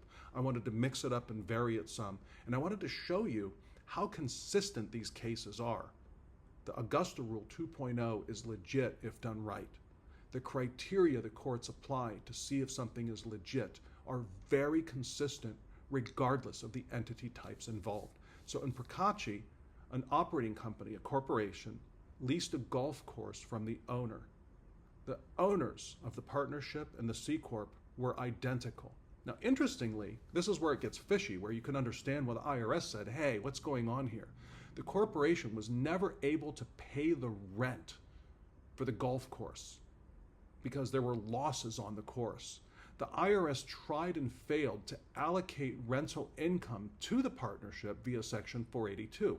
The court conducted a thorough analysis of what an arm's length third-party lease would have looked like. Because remember, we have related parties. And here it's really fishy. There was no rent ever paid. There was a rental agreement. There was rental of the golf course to the operating company. The operating company actually used the rental property to run a business, but not paying any rent at first appears to be really fishy. So we can understand why the IRS thought, let's go to court. We're going to win this one. The court concluded, and this was a very long case with a lot of expert testimony, testifying to how golf course rentals are really weird and funky. But we have to look at that because they're very consistently weird and funky. The court concluded that zero rent for an unprofitable golf course that also involved profitable home development around the course was reasonable. What happened? Turns out that based on reading this case, you learn so much reading these cases. There's always a story. A lot of the times when a golf course is built, it was never really built to make a profit. It was built to make development around the golf course very profitable.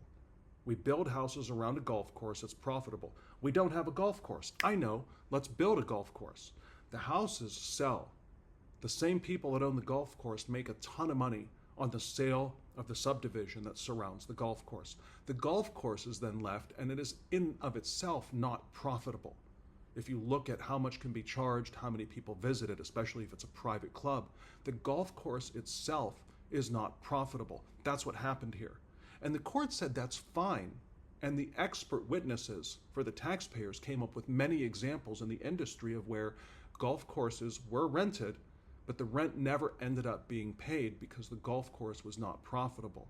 And that the context frequently was, why would someone do that?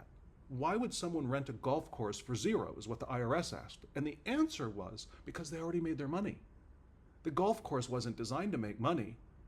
The surrounding subdivision and development and sale of the subdivision was, and the golf course made that sale much more profitable. And therefore, zero rent for a golf course in many contexts is actually what happens with normal third parties.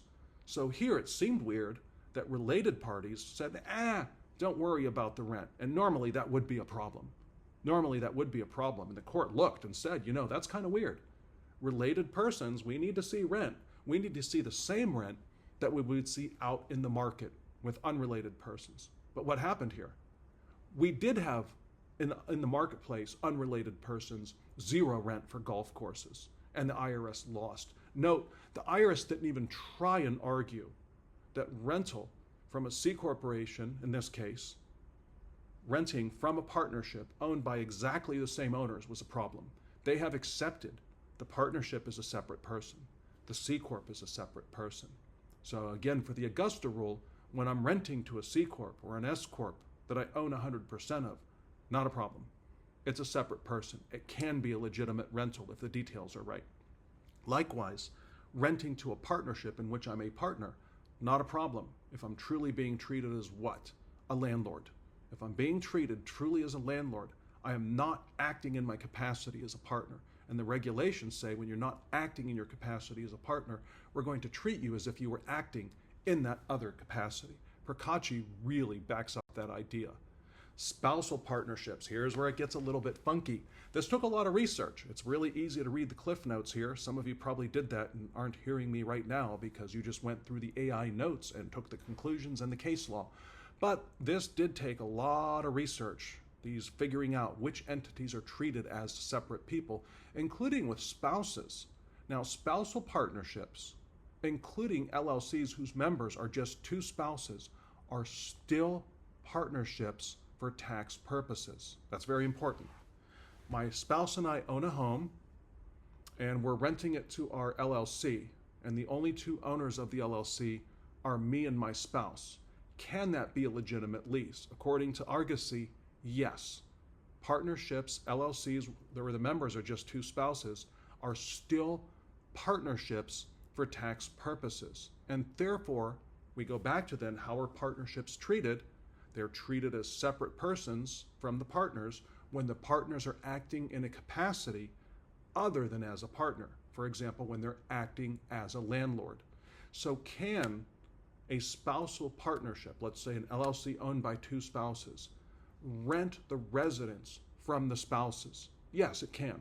Argosy and the regulations. However, is it still bad optics? Yeah, it's not great optics. So if there's another way to do it, try to do it that other way.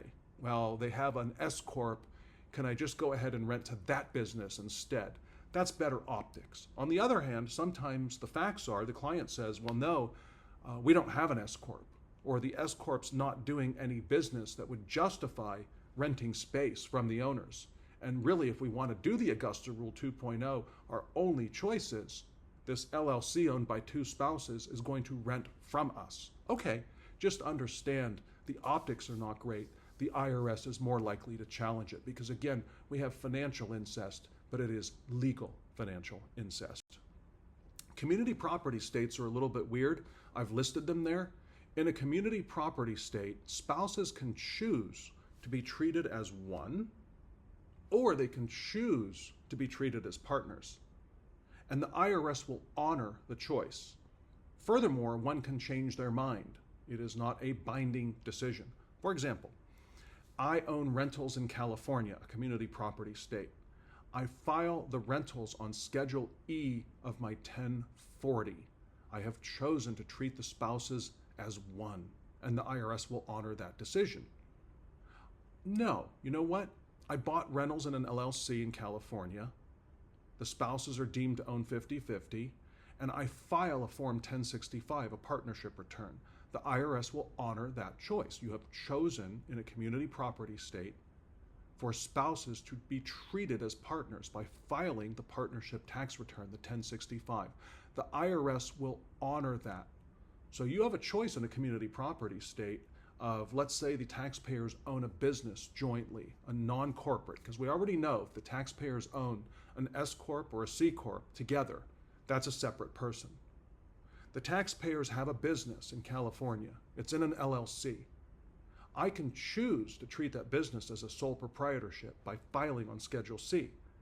Now, that makes it harder to use the Augusta Rule 2.0 because, as you remember from our first case that we discussed, the business owned by the taxpayer can rent from the spouse, but not from the taxpayer. So you're probably looking at a 50% disallowance in that instance. Or in a community property state where the taxpayers run an LLC together, they have a business together, they decide we're going to file as a 1065. Can that same exact business now rent the taxpayer's residence using the Augusta Rule 2.0? Yeah, because a spousal partnership, which in the community property state, we get to choose whether or not it's a spousal partnership. A spousal partnership will be respected by the IRS. You'll get some pushback because it's not the best optics, but the IRS will respect it or be forced to respect it under the case law I cited.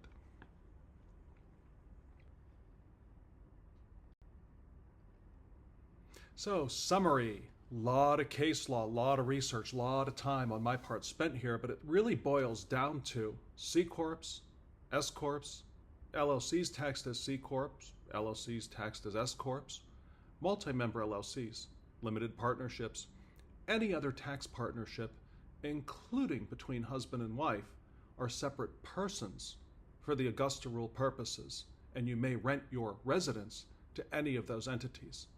You cannot rent your 100% owned personal residence to your 100% owned Schedule C, E, or F business.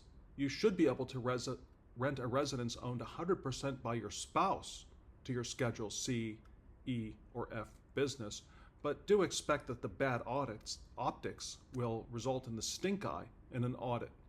You may be able to get a 50% rental deduction when renting a property owned by both spouses.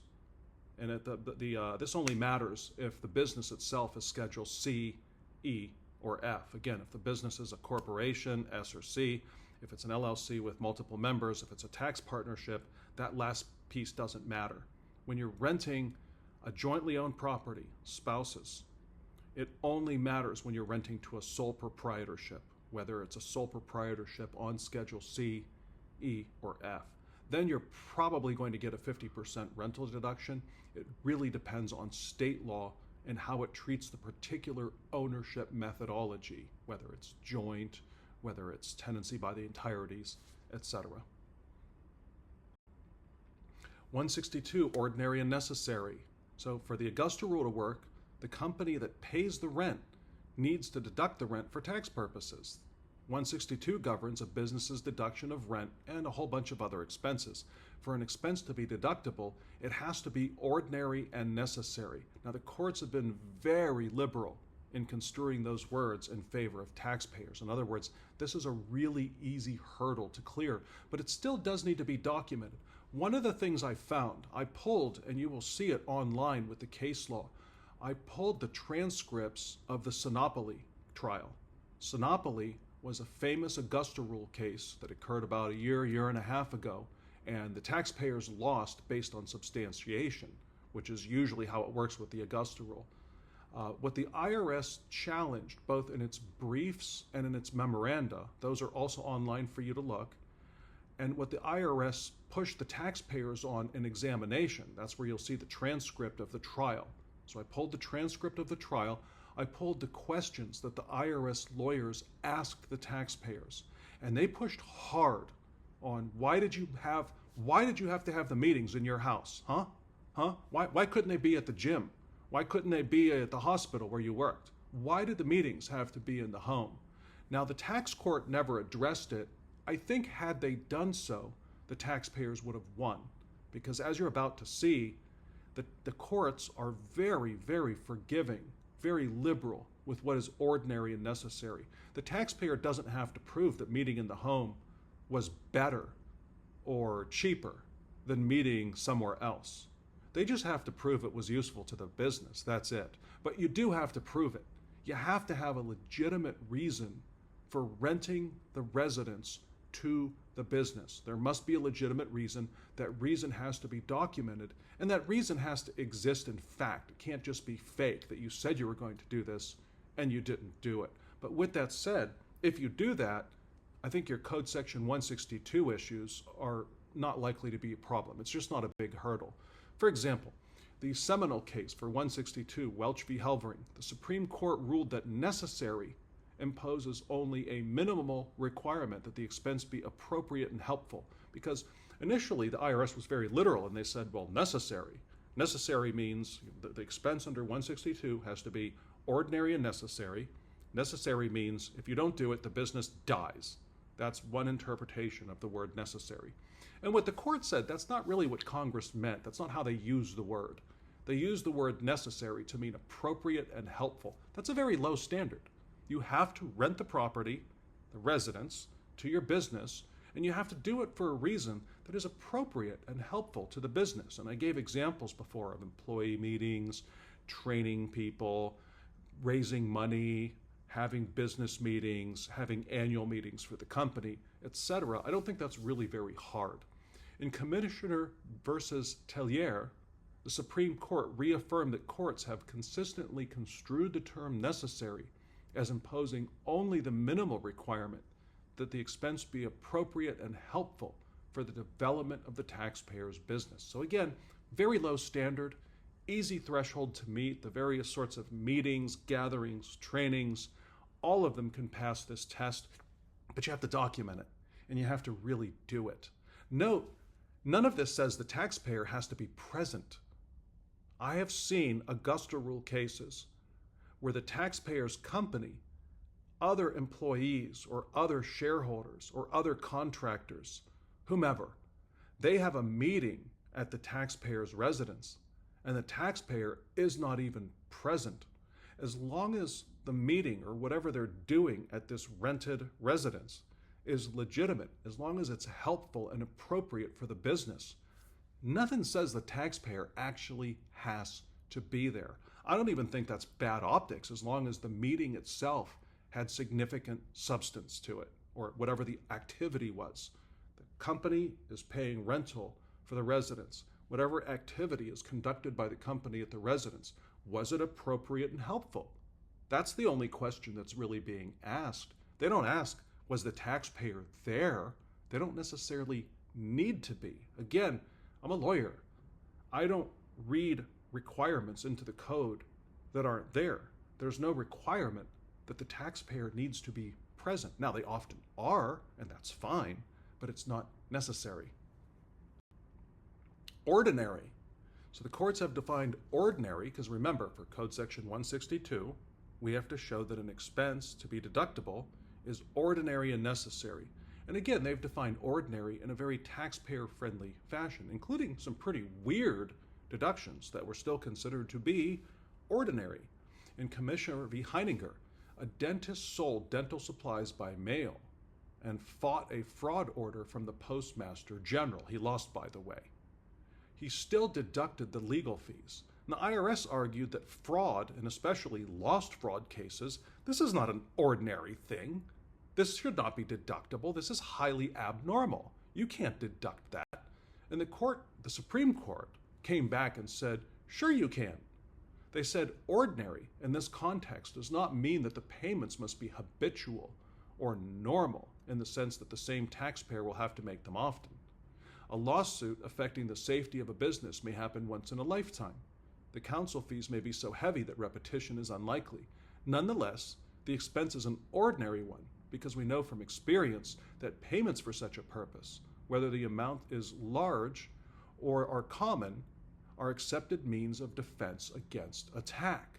So ordinary is, again, very broadly defined. You can do some pretty weird things, pay for them, deduct them, because they're ordinary, even though they're uncommon or weird.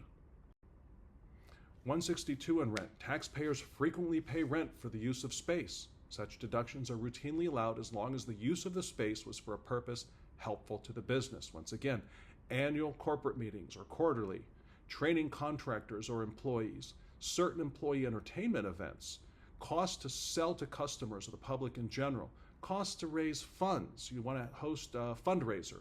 I buy real estate. I need investors to invest in my real estate.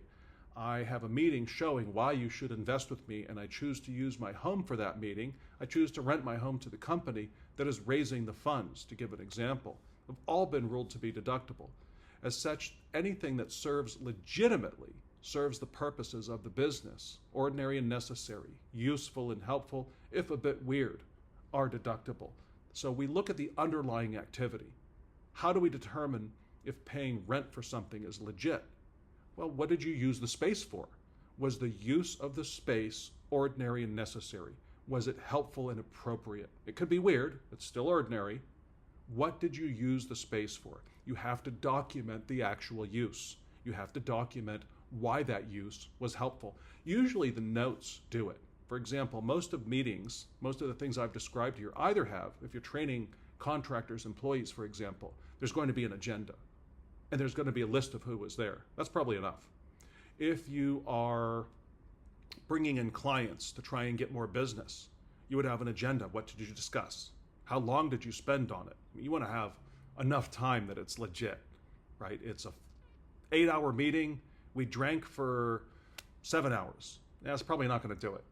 You want to have a meeting that's long enough to have substance. I like at least 4 hours. I personally think the optics of 4+ hours are much better. Who's going to rent a space for the whole day when you're not using at least half the day? That makes no sense to me. So again, you want to think about documenting. When you are recording meetings, let's say you have your annual corporate meetings. You record those meetings with AI, you clean up the AI, boom, you've got meeting notes. That's extremely useful. It's not just useful, it's mandatory. You'll see in some other instances, people who they couldn't prove the meetings happened, they couldn't prove what happened during the meetings, lose these Augusta Rule cases. So again, the rent is deductible if the underlying activity was useful or helpful to the business and you can prove it. And testimony later, oh yeah, man, That meeting was awesome, dude. Like, we rocked it. We got so much out of that and stuff. That was just wicked cool and stuff. That's not going to do it. Testimony gets shot down frequently in tax court. You want meeting notes. You want agendas. You want lists of attendees. And by the way, lists of attendees are what? Also a list of potential witnesses. Now, do you really want to call them? No. But does the IRS really want to fight against them? No. So again, document. Do things that are helpful to the business. Be able to prove that what you did was useful to the business.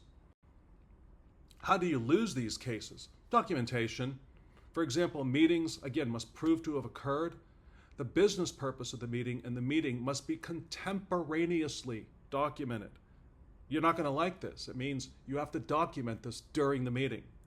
You turn on AI, record the meeting. Have an agenda done before the meeting.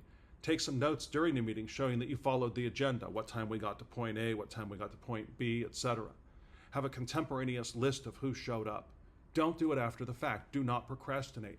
Our app makes this a lot easier. You input all of this into the app. Good Lord, AI makes it easier to record the meeting. Now, you might want to clean up the notes some, depending on what other things got said during the meeting. A little editing can be useful. If you don't do it, delegate it to somebody. There are ways to make this easier. Our app is designed to make it easier. It stores all this information because what is our goal? If there's an audit, I want the file on the IRS examiner's desk the next day. I want the psychological impact of, we were waiting for you, buddy. We were ready to go. But don't do fake documentation. They look for it, they sniff for it, and it kills your credibility. Especially, let's say you're in an audit where you have a bunch of issues, not just the Augusta Rule, and you fudge the documentation. You lied about the date. You did the documentation later, and then you lied and wrote that you did it the same day. Don't do that. Don't lie. And second, if they catch you, at a minimum, what happens? You lose credibility. Now, everything else you do is going to come under much, much more scrutiny, and they're not going to believe you. If it goes to court, for example, your testimony is worth a lot less once they've caught you fudging, faking, or lying. Don't do that. I know you don't like paperwork. Your clients don't like paperwork. You have to record these meetings. You have to have agendas. You have to have lists of who showed up, and they do need to be contemporaneous. Getting into that habit is invaluable. I'll take meeting notes done after the meeting over no notes, but it's really suboptimal. I really need to see, to defend this in tax court, contemporaneous notes. But we got to watch out for entertainment facilities. Things are deductible. Rental is deductible. Paying rent is deductible under Section 162, unless what? Unless what? We are renting an entertainment facility. The code is unfortunately very tightly written. It pretty much says that any entertainment facility is a place where entertainment occurs, which is really original. Nice job, Congress. Thank you.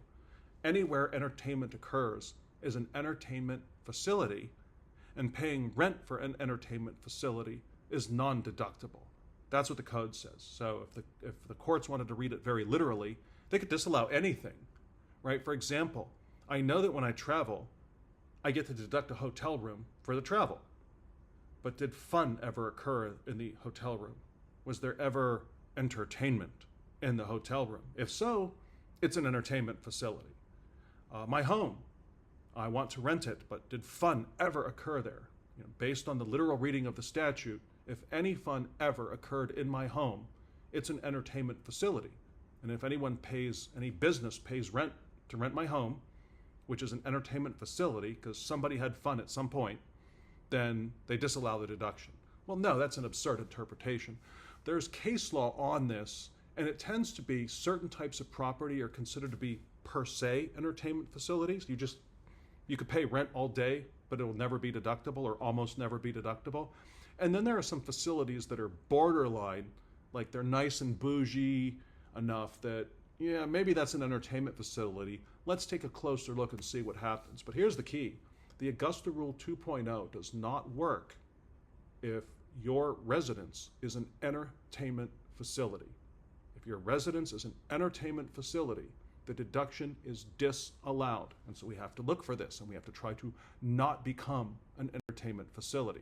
A per se entertainment facility. And this is just based on the case law and the listings of Treasury Reg Section 1.274-2E4, Roman numeral 3. Boats and yachts, hunting lodges, and fishing camps. Look, I get it. The boat is technically a residence. Can you sleep there? Can you cook there? Does it have a bathroom? Yeah, it's technically a residence. But if you want a deduction for renting your boat that is a residence to your business, you have to make sure it's not an entertainment facility. What's the problem? The problem is there are a fair number of cases that it's just really consistent. Yachts and really nice boats, hunting lodges, fishing camps are almost always under the case law and explicitly in the regs, viewed to be entertainment facilities. Those deductions are almost always dead. What I tell people is, with very few exceptions, and there are some exceptions, I would not, for example, try to use my yacht, which is technically a residence if you've been on it for 14 days. I would not use my yacht as an Augusta Rule rental to my business. Or at least if you do so, be aware you may lose the deduction, because the case law and the regs consistently treat yachts, regardless of what you did on it for the business meeting. They treat the yacht as an entertainment facility, and they almost really don't care that your meeting was legitimate business. Now, there are exceptions to that. What's a maybe entertainment facility? Maybe. The classic case is Ireland. I've cited it there. The taxpayers had a beach house. So it's like, that's kind of bouge. It's really nice. We see entertainment potential. They had legitimate business meetings, but they also had a much larger number of family members staying there and having fun. And so the court said the primary use of the beach house was entertainment, and therefore it was an entertainment facility. So if you're going to use a beach house for meetings, don't have fun. And I'm serious about that. They will ask. If you look at the transcript of the Sinopoli case, if you look at the questions the IRS lawyer asks the taxpayers, they dig. What was the business purpose? Why did you do this? What did you do? Where did you do it? Was it near a beach? Were you having fun? Were people taking lines of cocaine off the mirror? Okay, they didn't actually ask that, but you get the idea. So you can convert something that is, especially the IRS tends to look at the more bougie things like a beach house and say, listen, if there was any entertainment, if there's any entertainment, they can just say it's an entertainment facility. As a practical matter, they tend to look at, was it primarily business, or was there very little entertainment? Was there very little entertainment? It was truly primary business. Here, bringing along family that the IRS said probably enjoyed and probably stayed the night, and the family outnumbered, in this case significantly, the number of taxpayers having business meetings, meant that the deduction, the rent paid for the beach house, was not allowed. The rent paid for the beach house was not allowed. So we've got our per se entertainment facilities, hunting camps, fishing camps, boats, and then we have borderline stuff, something that's really nice, kind of subject to entertainment. And the court and the IRS will look, what did you do? What did others who were with you do? And if there's too much entertainment, whatever they figure that is, then they're going to disallow the deduction. So again, can you, on a tax return, let's say a taxpayer does this, can you sign the return? I think you can sign the return, but I would have a note with the client in writing saying, look, I think I have enough to sign the return, 20% reasonable basis, but if the IRS looks at your facts, I think there's a good chance they're going to conclude that there was too much entertainment, because whether or not there was too much entertainment is gray. That's what gives us the 20% reasonable basis. Was there too much entertainment on your particular Augusta Rule rental? Well, I'd sign the return, but I would make the client sign something saying, look, this is edgy. I don't know if you're going to win this. They could penalize you for this because you're not allowed to deduct payments for an entertainment facility. So am I good signing it? Yes. But I also would warn the client in these edge cases of, yeah, the IRS may look at this and they're really, really all over, did someone have fun? Was there entertainment? And if it's deemed to be too much fun, you're going to lose. You're probably going to pay some penalties. So do be aware of that. Now, there is a company party exception, Code Section 274E4, the gist. If there are more normal W-2 employees plus their family members, then there are management plus their family members present, then expenses for entertainment, and that would include renting a yacht, include renting a beach house, include renting a hunting camp, are deductible. Because the point of a company party is to have fun, so entertainment is explicitly allowed. I would note this only applies to W-2. W-2 means W-2. Any non-W-2 attendee does not count as not management. So this really only applies to employees. But if you can show there were more employees, including their family members, than there were of management, and I'm defining it loosely because I don't really want to dig into the code section, it's TMI. If there were more regular line people than management, owners, highly paid executives, etc., then that's fine. You can deduct the entertainment for the company party, and you don't have an entertainment facility problem. The other relevant exception, there are a bunch of exceptions. I only picked the ones that I thought were very relevant. Certain business meetings are allowed to be entertainment and therefore part of an entertainment facility. Expenses incurred by a taxpayer, which are directly related to business meetings of his employees, stockholders, and the question becomes, are owners of an LLC stockholders? Because stockholders are technically only for corporations. An LLC is not a corporation. Would the courts view members of an LLC equivalent to stockholders? Common sense says yes, but if you read it literally, it says no. So there is a little bit of risk there. I do think the court would probably say members of an LLC and stockholders are pretty much the same thing. I don't know that, but I think that's what would happen. Business meetings of stock employees, stockholders, agents, or directors. Now, agents is an interesting one. What on earth is an agent? I have to do more research into that. I had to, at some point, finish this and put it out there, this rough draft form, so that I can convert it into an actual creditable course for CPE and other equivalent credits. But who is an agent of the taxpayer? Because having agents at a meeting and having entertainment is okay. But if somebody's not an agent of the taxpayer, now it's not okay, and we may lose our deduction. So this is an exception. This is when entertainment and entertainment facilities are okay. Sinopoli. This is the best known Augusta Rule cases. I could only find two others that really dealt with the Augusta Rule, but Sinopoli is the one that squarely dealt with the Augusta Rule, and it's pretty recent.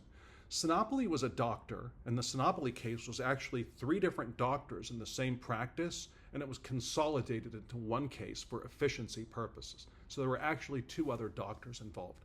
Sinopoli was one of the doctors. He used a tax consultant who recommended a marketing C corporation. That's a different and fun webinar, by the way. The IRS looks for consulting fees and marketing fees because it usually indicates BS. It often indicates transfer of income to somewhere else, and it's usually lacking in substance, which, by the way, is what happened with the marketing C Corps. The IRS, the tax court, looked at the marketing C Corps and said, there's no real substance here. You're just trying to shovel money into a C corporation in order to get a lower bracket, but the format in which you shoveled money into the C Corp wasn't real. You didn't really have a marketing C corporation. It was a marketing company. The same as some companies, this is especially common with physicians, dentists, that there'll be a services company that provides admin services to the practice or consulting. That's a case of it can work if there is true marketing, true consulting, true admin services provided. The problem is all of those things take a lot of work, and taxpayers often skip that part. And the tax consultants don't focus on making sure you do those things. They give you a template, and then if you don't follow it, they just say, well, you didn't do what we said, too bad. And that happens very frequently. They also recommended the Augusta Rule. The problem was with the tax consultant, there was no implementation. They gave the ideas, but there was no hand-holding to help the taxpayers properly implement. Taxpayers, entrepreneurs, businesses always think they're going to implement. They, in fact, rarely do. What I have found personally and how I've modeled my tax planning practice is we help implement. It does cost more. And of course, clients don't like that. But we tell them if we just give you recommendations, we don't know that you follow them. Now, if they insist, well, we just provide recommendations and make them sign a big waiver that says, if you don't actually implement in the way we describe, this will not work and you will fail and you will pay taxes and you will be penalized and it's your fault. Yeah. But we usually try to get them to pay for a package that, yeah, it does cost more, but it actually works. We actually implement. And this is an example of what happens when the implementation follow-up is absent, which is normally the case. So in Sinopoli, the MDs owned a Planet Fitness, actually several Planet Fitness franchises.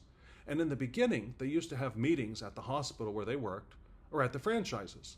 Now, the IRS pushed really hard on, why are you having the meetings at home? You could just do it in the hospital or at the franchise. You don't need to. First of all, I think the IRS would have lost on those grounds. If that was their only attack on the Augusta Rule 2.0, the sole attack was we didn't need to have the meetings at the home. There was a better way to do it. You could have done it at the hospital. No, the Code Section 162 cases don't require that. They're very light in terms of, was the meeting helpful, not was it the cheapest or optimal way to do it. They don't have that requirement. So I think the IRS pushing on that, they're barking up the wrong tree. And interestingly, the court pretty much ignored the IRS. And they, in order for the court to decide Sinopoli, which was a taxpayer loss, there were other deficiencies on the taxpayer side that were so great, the court never had to address the issue of, did you have a good business purpose for having these meetings? By the way, when I read the testimony and the transcripts, the examination and cross-examination, I thought that the taxpayers answered quite well. They said, listen, the hospital and the gym, the problem is we're known there. We can't get quiet. We're not in a place, in a state of mind where we can do deep work or real thinking or have useful meetings. And also, we're always being interrupted. Somebody's coming up and asking questions. They know we're there. They're pulling us to the side. We can't really have privacy. We can't really do this without interruptions. Do I think that's a good enough reason? I think that's more than a good enough reason. I don't think they needed those reasons. I think those are just slam dunk reasons for, yeah, we're doing this at our house. I don't think you have to justify why you're doing it at the home. I think you just have to justify that having the meeting at the home was what? Useful and appropriate. So Sinopoli had one meeting a month at his home, and he charged the partnership rent of $3,000, and the other doctors did the same. Sinopoli, unlike the other two doctors, initially researched comps to try and establish proper rents for his home. Fatally, the comps were dated and hence not contemporaneous. Now, the IRS agent did his own comps. He lowballed. He went to the YWCA and said, they're renting square footage for nothing. I guarantee you're not going to like the IRS's comps. So he found very cheap venues, and he said that, look, the fair rental wasn't $3,000, it was $500, and I'm going to allow that much. Now, the court said, Sinopoli, first of all, never responded with comps of his own, because the IRS is always at a disadvantage on comps. You can do contemporaneous and should do contemporaneous comps. That's something that we have a research service that does it for you. You should do contemporaneous comps at the time. You should do comparables once a year and use that for a year and then update it after a year. That's contemporaneous. Contemporaneous usually means that day or on the spot. For example, meeting notes should be on the spot during the day. Contemporaneous with comps is a little bit more liberal. Interestingly, Sinopoli never responded with comps of his own, which just surprised me because he could have possibly, I think he could have come up with better than $500. He did have some comps that justified $3,000. He just never updated them. Why didn't he go update them? I'll never know. Probably too busy. He's an MD. He's got a lot to do. Understand that you always have an advantage over the IRS. Their comps are never contemporaneous. Their comps are when the audit occurs. The audit occurs usually years after the fact. If you have contemporaneous comps, you have an advantage over them. But even if you don't, which I think is silly, you really should. Even if you don't, you can try and come up with comps at the same time they do. Now, Sinopoli, for whatever reason, didn't do that, and it cost him the case. He lost on this. Family members were home during the meetings. That's bad optics. The court mentioned it, so the IRS lawyers did ask, did you have family members around? Because typically, when I rent a space to somebody, I am renting the space to them. There are not others present. So having family members at home during whatever your activity is, I think is a strong, bad optic. I think it hurts you, especially if one of the goals is to have peace and quiet around the house. So just saying, I think it's a lot better optics if the family are not there. I think it's a lot better facts if they're not. The meetings usually had 3 partners, not 2.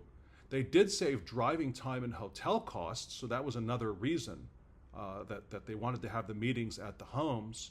Here's the problem, one of the other problems. So problem number 1, they didn't really have contemporaneous comps, and so the court just went with the IRS agent's number 500. And the court even said the IRS agent's number is generous, because the IRS agent didn't have to do that.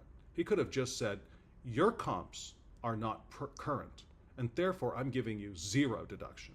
He could have said that, and that would have been it, and he probably would have won. In fact, the court pretty much indicated that's all they had to do was disallow the deductions. Why? Because they were not supported. They were not properly documented. The substantiation was inferior. And that includes no credible evidence of the business actually conducted at the meetings. There were no notes. The IRS lawyer used this against the taxpayer. If you look at the transcript when he was questioning the taxpayer in front of the judge, he told him, you work in an industry as a doctor where documentation is everything, and you didn't document these meetings. I don't think these meetings happened. And in any event, the burden of proof is on the taxpayer to show the meetings did happen. Of all the meetings that were had, so 12 per year over 3 years, so that's 36 times 3, because there were 3 taxpayers, so that's 108 meetings. Only 9 of them had notes. Dr. Sinopoli had notes for his meetings. Those meetings were allowed. Those 9 meetings were allowed at 500 each. So he passed the test on notes for 9 of the meetings, failed all the others, so they were just disallowed. No notes, no proof of what happened. People always think, well, I'll just tell the IRS, I'll tell the judge. Their testimony was found to be not credible. You'll see that here in another slide. So again, this is all about the proof. Sinopoli is a very typical case, not just with the Augusta Rule, just in general. Taxpayers, as I said in the beginning, don't tend to lose because they don't deserve the deduction. They tend to lose because they don't have the documentation, the substantiation. And that's exactly what happened in the Sinopoli case. Augusta Rule 2.0 requires a lot of substantiation. We're going to summarize it at the end of the presentation. You need to have that. We try and make that easier with our service, and it's fine if people don't want to use our service, just they should make sure they follow the best practices list. There need to be meeting notes. There needs to be contemporaneous documentation of how much the rent should be. The IRS did argue that the renting the home to the business was not ordinary and necessary. The court just ignored the argument because they were able to decide the case on other grounds, and that's very common. If the court already knows the taxpayer is going to lose, they're going to tell you why you lost in the shortest manner possible. They're not going to address other arguments that, oh, by the way, you might have also lost on this. They just tend to ignore. The court agreed that no written meeting notes, plus testimony that was not credible. The doctors couldn't remember the exact times of meetings, how many occurred, what was discussed. I mean, who would remember that? This is 3 years worth of meetings. It looks like 3 meetings per month. And they ask you, tell me what you said at the 3rd meeting of June 2016. Who the heck is going to remember that? Nobody. Not in any credible fashion. I mean, not unless you're Rain Man or somebody. That's just not going to happen. And so the court said, this is not credible. We need notes. And so they allowed the meetings that had the notes. They disallowed all the others. So there, I'm just repeating what I've told you because, I don't know, I just kind of like to repeat myself. I actually just want it to stick. I want it to stick. So once again, meeting notes plus contemporaneous documentation of how you derived the rental amount is necessary or you lose. So Sinopoli lost again because he couldn't prove. The IRS attorneys, interestingly, take a look at bullet point number 2. The IRS attorneys explicitly declined to attack the exclusion of the rent of income under Section 280 Cap A G. We have the opening brief, page 21. So I pulled the briefs and memoranda that both the IRS and the taxpayer filed. Those are in the materials that you can access via the various links. The IRS attorneys never attacked the Augusta Rule itself. They never attacked Code Section 280 Cap A G. They didn't disagree. They're just not going to go after that because it's so clear. Where do they attack? We want to see your documentation. prove that the rents are accurate, prove that they were contemporaneously found and decided on a reasonable basis, that the amount of rent is what a third party would have paid. Prove it with records done at the time. Prove that the meeting or the activity actually occurred. We need contemporaneous written notes. Lacking that, you lose. But going after the Augusta Rule itself, no. IRS lawyers didn't even make the attempt. So the IRS attacked. The rental rates were unreasonably high. That was in the IRS brief, page 28. Most meetings were not documented, same. No actual rent was paid, IRS memo, page 6. Now they seem to have dropped that later. So they do look to see if actual rent was paid. Lazy taxpayers do not pay rent. They just put an expense on the books of the company saying, oh, well, we're going to debit an expense and we're going to credit some other account, a distribution, the taxpayer, or a deemed contribution by the taxpayer, more likely. No. Actual rent needs to be paid, not just a bookkeeping entry. The IRS argued that the meetings were not ordinary and necessary, and that renting a home was not customary for a gym. Really, they're arguing that it's not ordinary. That was in their memo, page 6, and in their brief, page 26. I think they would have lost that case. If you remember, just because something's weird, the legal fees for the dentist, doesn't mean it's not ordinary. And I think the IRS here was arguing, first, very narrowly, that renting a home is not customary for a gym, is too narrow. They're kind of arguing it's not ordinary. I think they would have lost the agreement, but the court ignored C and D because A and B proved to be conclusive. So putting it all together, here we are. Did a lot of research. I spent a lot of time figuring out who is a person. I kind of knew the answer ahead of time, but knowing the answer kind of is not the same as doing the research. So I spent a lot of time deciding, figuring out, researching which entities are people. But we put it all together now. It's been a long journey. The IRS is not challenging that rental income that meets the criteria of Code Section 280 Cap A G is tax-free. They're not even challenging it.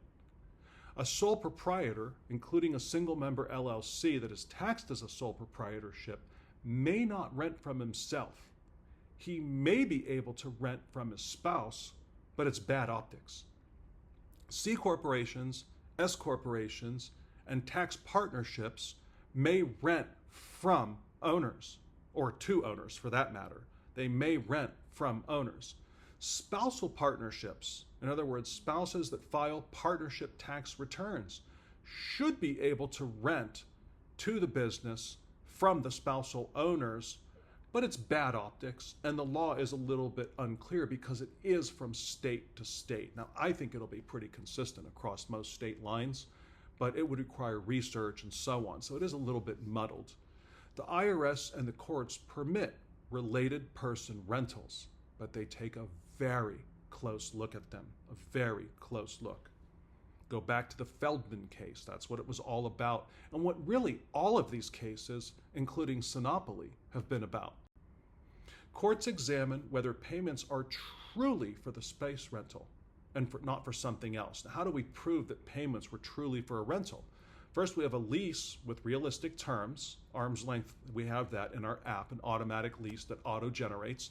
The terms of the lease are actually followed. That's really important. You have to follow the terms of the lease. For example, if the home office is excluded from the lease, and it really should be if one is taking a deduction for the home office, then you want to maybe even put a little sign on the door, and if you're feeling paranoid the way I do, take a picture of it that says, no admittance, not part of the rentals. On the rental agreement, it says you can't use it, and we even put a little sign telling people not to go in there. The lease agreements are drafted and executed in a timely fashion, not right before the audit, right? We don't do, as business people, when we do leases, we do it before we let someone in the property. We don't do it later. So the lease agreements should be executed in a timely fashion, which generally means before the actual leasing occurs. The courts examine whether payments are truly for rental of space and not something else. Continued. D, the lease space is actually used as described in the agreement. So you have to have, again, notes of which space did we use, how was it used, and that's where the notes for your meetings come into play, and notes on which space. We went to the dining room and we had a little bit of stand-up wine in the kitchen. That increases the square footage being used. I like that. E, actual payment is made on time. It's not made later. It's certainly not made after the end of the year. It looks really bad if it's made anytime. Some rentals will invoice after. I've seen that. I don't think it's a best practice. I think paying before is a best practice, or paying immediately after is a best practice. You might get away with 30 days. You're not going to get away with more than that. That looks fishy. And paying after the end of the year is probably fatal if you look at how cash basis deductions work. So timely and actual payment. The payments reported as rent on the residence owner's Schedule E. Report them. Now, it's going to even out to zero net income, but we want it to be reported. We want a 1099 to be issued. It has to be ordinary, necessary, and reasonable. The activity in the rental must be one that is ordinary and necessary for the business. The activity needs to be strong, not just fluff. Examples of fluff: annual, quarterly corporate meetings that only include family members. Corporate annual meetings that only include family members. And this can go either way. I have some clients that it really is a family business. The kids are grown, they're very actively involved. The meetings have really serious discussion. I'm fine with that. That's not what I'm talking about. I'm talking about we have a family business meeting for the LLC. It's the two spouses and the children are employees, and they are age 1, 7, and 9. And we're going to have a family meeting. That's garbage. That's just garbage. Oh no, see, we're training the future founders of the business. Good luck with that, seriously. I mean, the 1-year-old's pooping himself. What's the 1-year-old learning? Just distracting everybody by pooping himself. That's no good. No, make it realistic. If it's a husband and wife run business and you're going to use annual meetings, optics are way better if some other humans involved. Bring in business cronies. You guys talk to your business cronies. The entrepreneurs talk to their business cronies all the time over fermented grain products and dead cow and deduct it. Well, just transfer the setting. Invite a few people who are active in your business. Let's say this is for a landlord business. You bring in a few fellow landlords, and as part of your corporate annual meeting, you discuss circumstances in the market, where interest rates going, how are rents looking, is there rent control, whatever. That's way more credibility. Now, look, it's your call. If you want to have an annual meeting between husband and spouse, I will defend it, but it's harder to do. It's not great optics. If you have a family meeting and the kids are all minors and there's no other non-family member present, that's hard to defend. Now, if you bring in others, it's easier, but maybe you're just not willing to do it. It's not worth the hassle. That's fine. There are trade-offs. You bring in more people, it's a pain. You don't bring in more people, it's purely family, and not family that's actually heavily involved in the business. It's bad optics. There's always a trade-off. You have to decide. You have to help the client decide which way to go. I'm just telling you what I want to see for tax purposes. I don't always get that from clients. Any activity that is not contemporaneously documented in detail is dead. We need the activity to be contemporaneously documented in detail, both the rental comps and the meeting. Guys, the AI makes this so easy for the meetings. Meetings with entertainment better meet one of the two exceptions we discussed. Meetings with entertainment better meet one of the two exceptions. For more mainline employees, W-2 employees present, than management W-2s present, or one of those meetings of shareholders, employees, agents, board members, etc. If you're going to have entertainment, you better meet one of those exceptions or it's going to get disallowed. We don't want an entertainment facility. So meetings on yachts, unless you meet one of the exceptions, even if it's a residence, that's probably not going to fly. Will I sign the return? Yeah. Will I send the client an email that they have to agree to before I sign the return saying, you understand there could be penalties and you're good with that, you're willing to pay the penalties. Entertainment, it's weak. Given the case law, a nice boat equals entertainment facility, and it destroys the Augusta Rule 2.0. It destroys the business deduction. Ditto hunting and fishing camps. There should be no entertainment on borderline properties, such as a beach house, something that's sort of intrinsically entertainment related. In general, the meetings should minimize entertainment. I'm fine with meals. I'm fine with a meal after the meeting, during the meeting, before the meeting. I'm fine with chit chat, serve some booze, smoke some cigars during that. But entertainment outside of the meal context is not going to fly. It is very destructive towards getting a tax deduction, especially when you're dealing with a close thing, with a closely held rental. You're renting to related parties. Just kill the entertainment. or make sure it meets one of the exceptions. Here's an example. It's really clever. Somebody called me with this one, and it was really clever, but I just thought it was too cute by half. So 12 friends, financial friends, rent a Caribbean mansion for the year, so they get a cheap annual lease rate. Each friend with family lives in the mansion for 2 weeks, so everybody gets a month. They live in it for 2 weeks. That makes it a residence for each friend individually. The mansion is then rented to the friend's business for 14 days of the same month, so 14 consecutive days of meetings. Now, how credible is that? Is that really going to happen? The IRS is going to look at the documentation. Now, look, theoretically, it can be done. Maybe you really do have seriously legitimate business activities for the half of the month that the business is renting from you. You use it as a residence the first half, the second half it's renting from you. You have legitimate meetings. Now, there are probably a bunch of family members having fun. There are probably a bunch of kids running around, which, as you've seen from the case law, those are not good factors. Economically, it makes sense because the daily rental rate is much greater than the prorated annual rate. So I might be paying, I'm making up a number now, $100,000 to rent it for the year, but daily rates would add up to $400 for the year. So there is some arbitrage. It's clever in that respect. It's just, I don't think it's a great confluence of facts. The IRS would scrutinize the living heck out of this. You better have perfect documentation.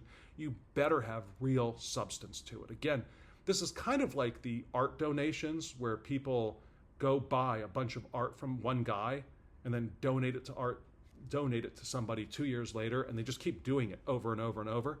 It's theoretically doable, and in practice, few people successfully carry it off. There are too many details that they neglect. It attracts too much IRS attention. It's bad optics. And ultimately, when the IRS examines the details, these kinds of things ultimately tend not to work out. Defensible activities. Look, I want at least 4 hours. If you're going to rent for the whole day, you got to have a long enough meeting to justify it. Don't be lazy about this. 4-hour plus meetings with a clear business agenda, preferably relevant non-family members present. I can go with family members if it's a lot of them, and it really is serious, hardcore business. I have seen it done. Family members of the residence owner are not present unless they're part of the meeting, legitimately part of the meeting. The meetings are recorded by AI with solid, credible, edited notes as a result. It can include, again, annual or quarterly meetings for entities, preferably with some non-family members present. You could raise money, you could train employees or contractors, you could be selling to clients, educational presentations, metrics meeting in the EOS Entrepreneurial Operating System, aka traction methodology. Entertainment can taint any of the above, exclude it unless you clearly meet one of the exceptions. The IRS actively challenges the reasonableness of activity. They're going to look to see if your meeting was reasonable and if it actually happened.